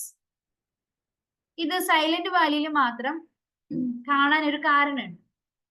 ഈ ലയൺ ടെയില് മക്കൈ അല്ലെങ്കിൽ സിംഹവാലൻ കുരങ്ങുകൾ ഏറ്റവും കൂടുതൽ കഴിക്കുന്ന ഒരു സാധനമാണ് വെടിപ്ലാവിൽ, അല്ലെങ്കിൽ അതിൽ വെടിച്ചക്ക എന്ന് പറയും. ഒരു ചെറിയ ചക്കയാണ്.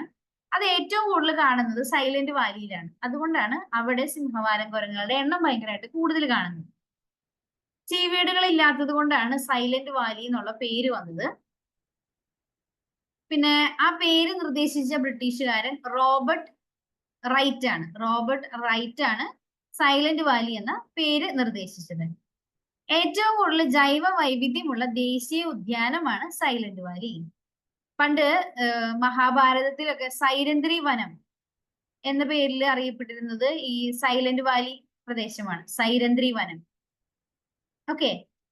ഇനി ഈ സൈലന്റ് വാലി നാഷണൽ പാർക്കിന്റെ 25ാം വാർഷികത്തോടനുബന്ധിച്ച് സർക്കാർ ഒരു സ്റ്റാമ്പ് പുറത്തിറക്കിയിട്ടുണ്ടായിരുന്നു. ഇത് 2009 ആ സ്റ്റാമ്പ് പുറത്തിറക്കിയത് കേട്ടോ. സൈലന്റ് വാലി നാഷണൽ പാർക്കിന്റെ 25ാമത് വാർഷികത്തോടനുബന്ധിച്ച് കേരള സർക്കാർ അല്ലെങ്കിൽ സർക്കാർ ഒരു സ്റ്റാമ്പ് പുറത്തിറക്കിയിട്ടുണ്ടായിരുന്നു. ആ വർഷമാണ് 2009. ഇനി സൈലന്റ് വാലി എന്ന് പറയുമ്പോൾ അതൊരു കാടാണ്. അവിടെ ഗോത്ര വിഭാഗങ്ങളെ കാണാം.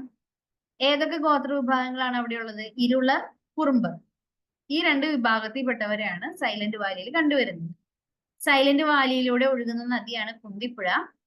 സൈലന്റ് വാലിയിൽ നിന്ന് ഉത്ഭവിക്കുന്ന നദിയാണ് തൂതപ്പുഴ. കുന്തിപ്പുഴ തൂതപ്പുഴയുടെ ഉപനദിയാണ്. ഇതൊക്കെ നമ്മൾ ഇന്നലെ പഠിച്ചിട്ടുണ്ടായിരുന്നു അല്ലെ? സൈലന്റ് വാലിയോട് ചേർന്ന് സ്ഥിതി ചെയ്യുന്ന തമിഴ്നാട്ടിലെ ദേശീയ ഉദ്യാനമാണ് മുക്കുറുത്തി. മുക്കുറുത്തി ഒരു ദേശീയ ഉദ്യാനമാണ്, തമിഴ്നാട്ടിലാണ് സ്ഥിതി ചെയ്യുന്നത്. സൈലന്റ് വാലിയോട് ചേർന്നാണെന്ന് മാത്രം. നമുക്കൊരു 2 സ്ലൈഡ് കൂടി ഉണ്ടാവുള്ളൂ. ഓക്കെ, അടുത്തത് ആനമുടി ചോല. 3 റിസർവ് ഫോറസ്റ്റുകൾ ചേർന്നതിനെയാണ് നമ്മൾ ആനമുടി ചോല എന്ന് പറയുന്നത്. ആ പേരുകൾ ഒന്ന് കേട്ടു നോക്കൂ കേട്ടാ. ഇടിവര ചോല റിസർവ്, പുല്ലാരടി ചോല റിസർവ്, മന്നവൻ ചോല റിസർവ്. ചോല എന്ന് പറഞ്ഞാൽ കാട് തന്നെയാണ് അർത്ഥം, അല്ലെങ്കിൽ അത് ഒരു തമിഴ് വേർഡാന്ന് തോന്നുന്നു അല്ലേ, ചോല. ഇടിവര ചോല റിസർവ്, പുല്ലാരടി ചോല റിസർവ്, മന്നവൻ ചോല റിസർവ്. ഈ റിസർവ് ഫോറസ്റ്റുകൾ കൂടി ചേർന്നതാണ് ആനമുടി ചോല. ഇനി ആനമുടി ദേശീയ ഉദ്യാനത്തിൽ സ്ഥിതി ചെയ്യുന്ന വെള്ളച്ചാട്ടമാണ് തൂവാനം വെള്ളച്ചാട്ടം.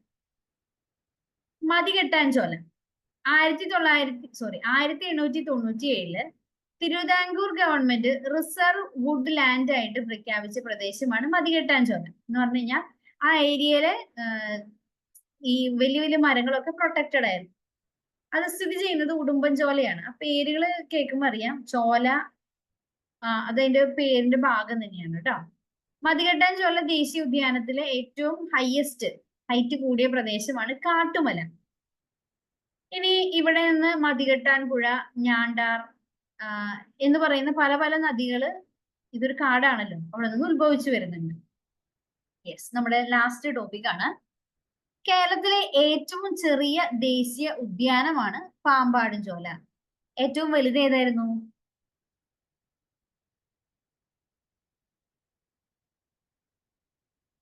കേരളത്തിലെ ഏറ്റവും വലിയ ദേശീയ ഉദ്യാനം ഏതാണ്? പെരിയാർ. ഓക്കെ, കറക്റ്റ് ആണ്. അപ്പൊ നമ്മൾ ഇന്ന് അത്യാവശ്യം കുറച്ചധികം കാര്യങ്ങൾ പറഞ്ഞിട്ടുണ്ടല്ലോ. ക്ലൈമറ്റിനെ കുറിച്ച് പറഞ്ഞു, പിന്നെ എന്തിനെ കുറിച്ചാ പറഞ്ഞേ? സ്വാഭാവിക സസ്യപ്രകൃതിയെ കുറിച്ച് പറഞ്ഞു, റിസർവ് വനങ്ങള്, വനം ഡിവിഷനെ കുറിച്ച് പറഞ്ഞു, വന്യജീവി സങ്കേതങ്ങളെ കുറിച്ച് പറഞ്ഞു, പക്ഷി സങ്കേതങ്ങളെ കുറിച്ച് പറഞ്ഞു, നാഷണൽ പാർക്കുകളെ കുറിച്ച് പറഞ്ഞു. ഇത്രയാണ് നമ്മൾ ഇന്ന് കവർ ചെയ്തത്.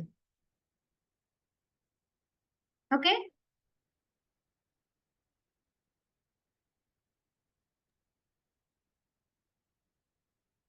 അറിയാൻ കുറച്ച് ഹെവി ആയിട്ട് വരണുണ്ടെന്ന്, പക്ഷെ നമുക്ക് കുറച്ച് നേരത്തെ തീർത്ത് വെച്ചില്ലെങ്കിൽ നമുക്ക് പിന്നെ റിവിഷൻ ചെയ്യാൻ സമയം കിട്ടില്ല. അതുകൊണ്ടാണ് ഇച്ചിരി സ്പീഡിൽ പോകുന്നത്. നിങ്ങൾക്ക് PDF നോട്ട് തരുമ്പോൾ ഒപ്പം വായിച്ചു പോകാൻ ബുദ്ധിമുട്ടൊന്നും വരണില്ലല്ലോ? നോട്ട് എഴുതിയെടുക്കുമ്പോഴല്ലേ ലാഗ് ആവുന്നത്?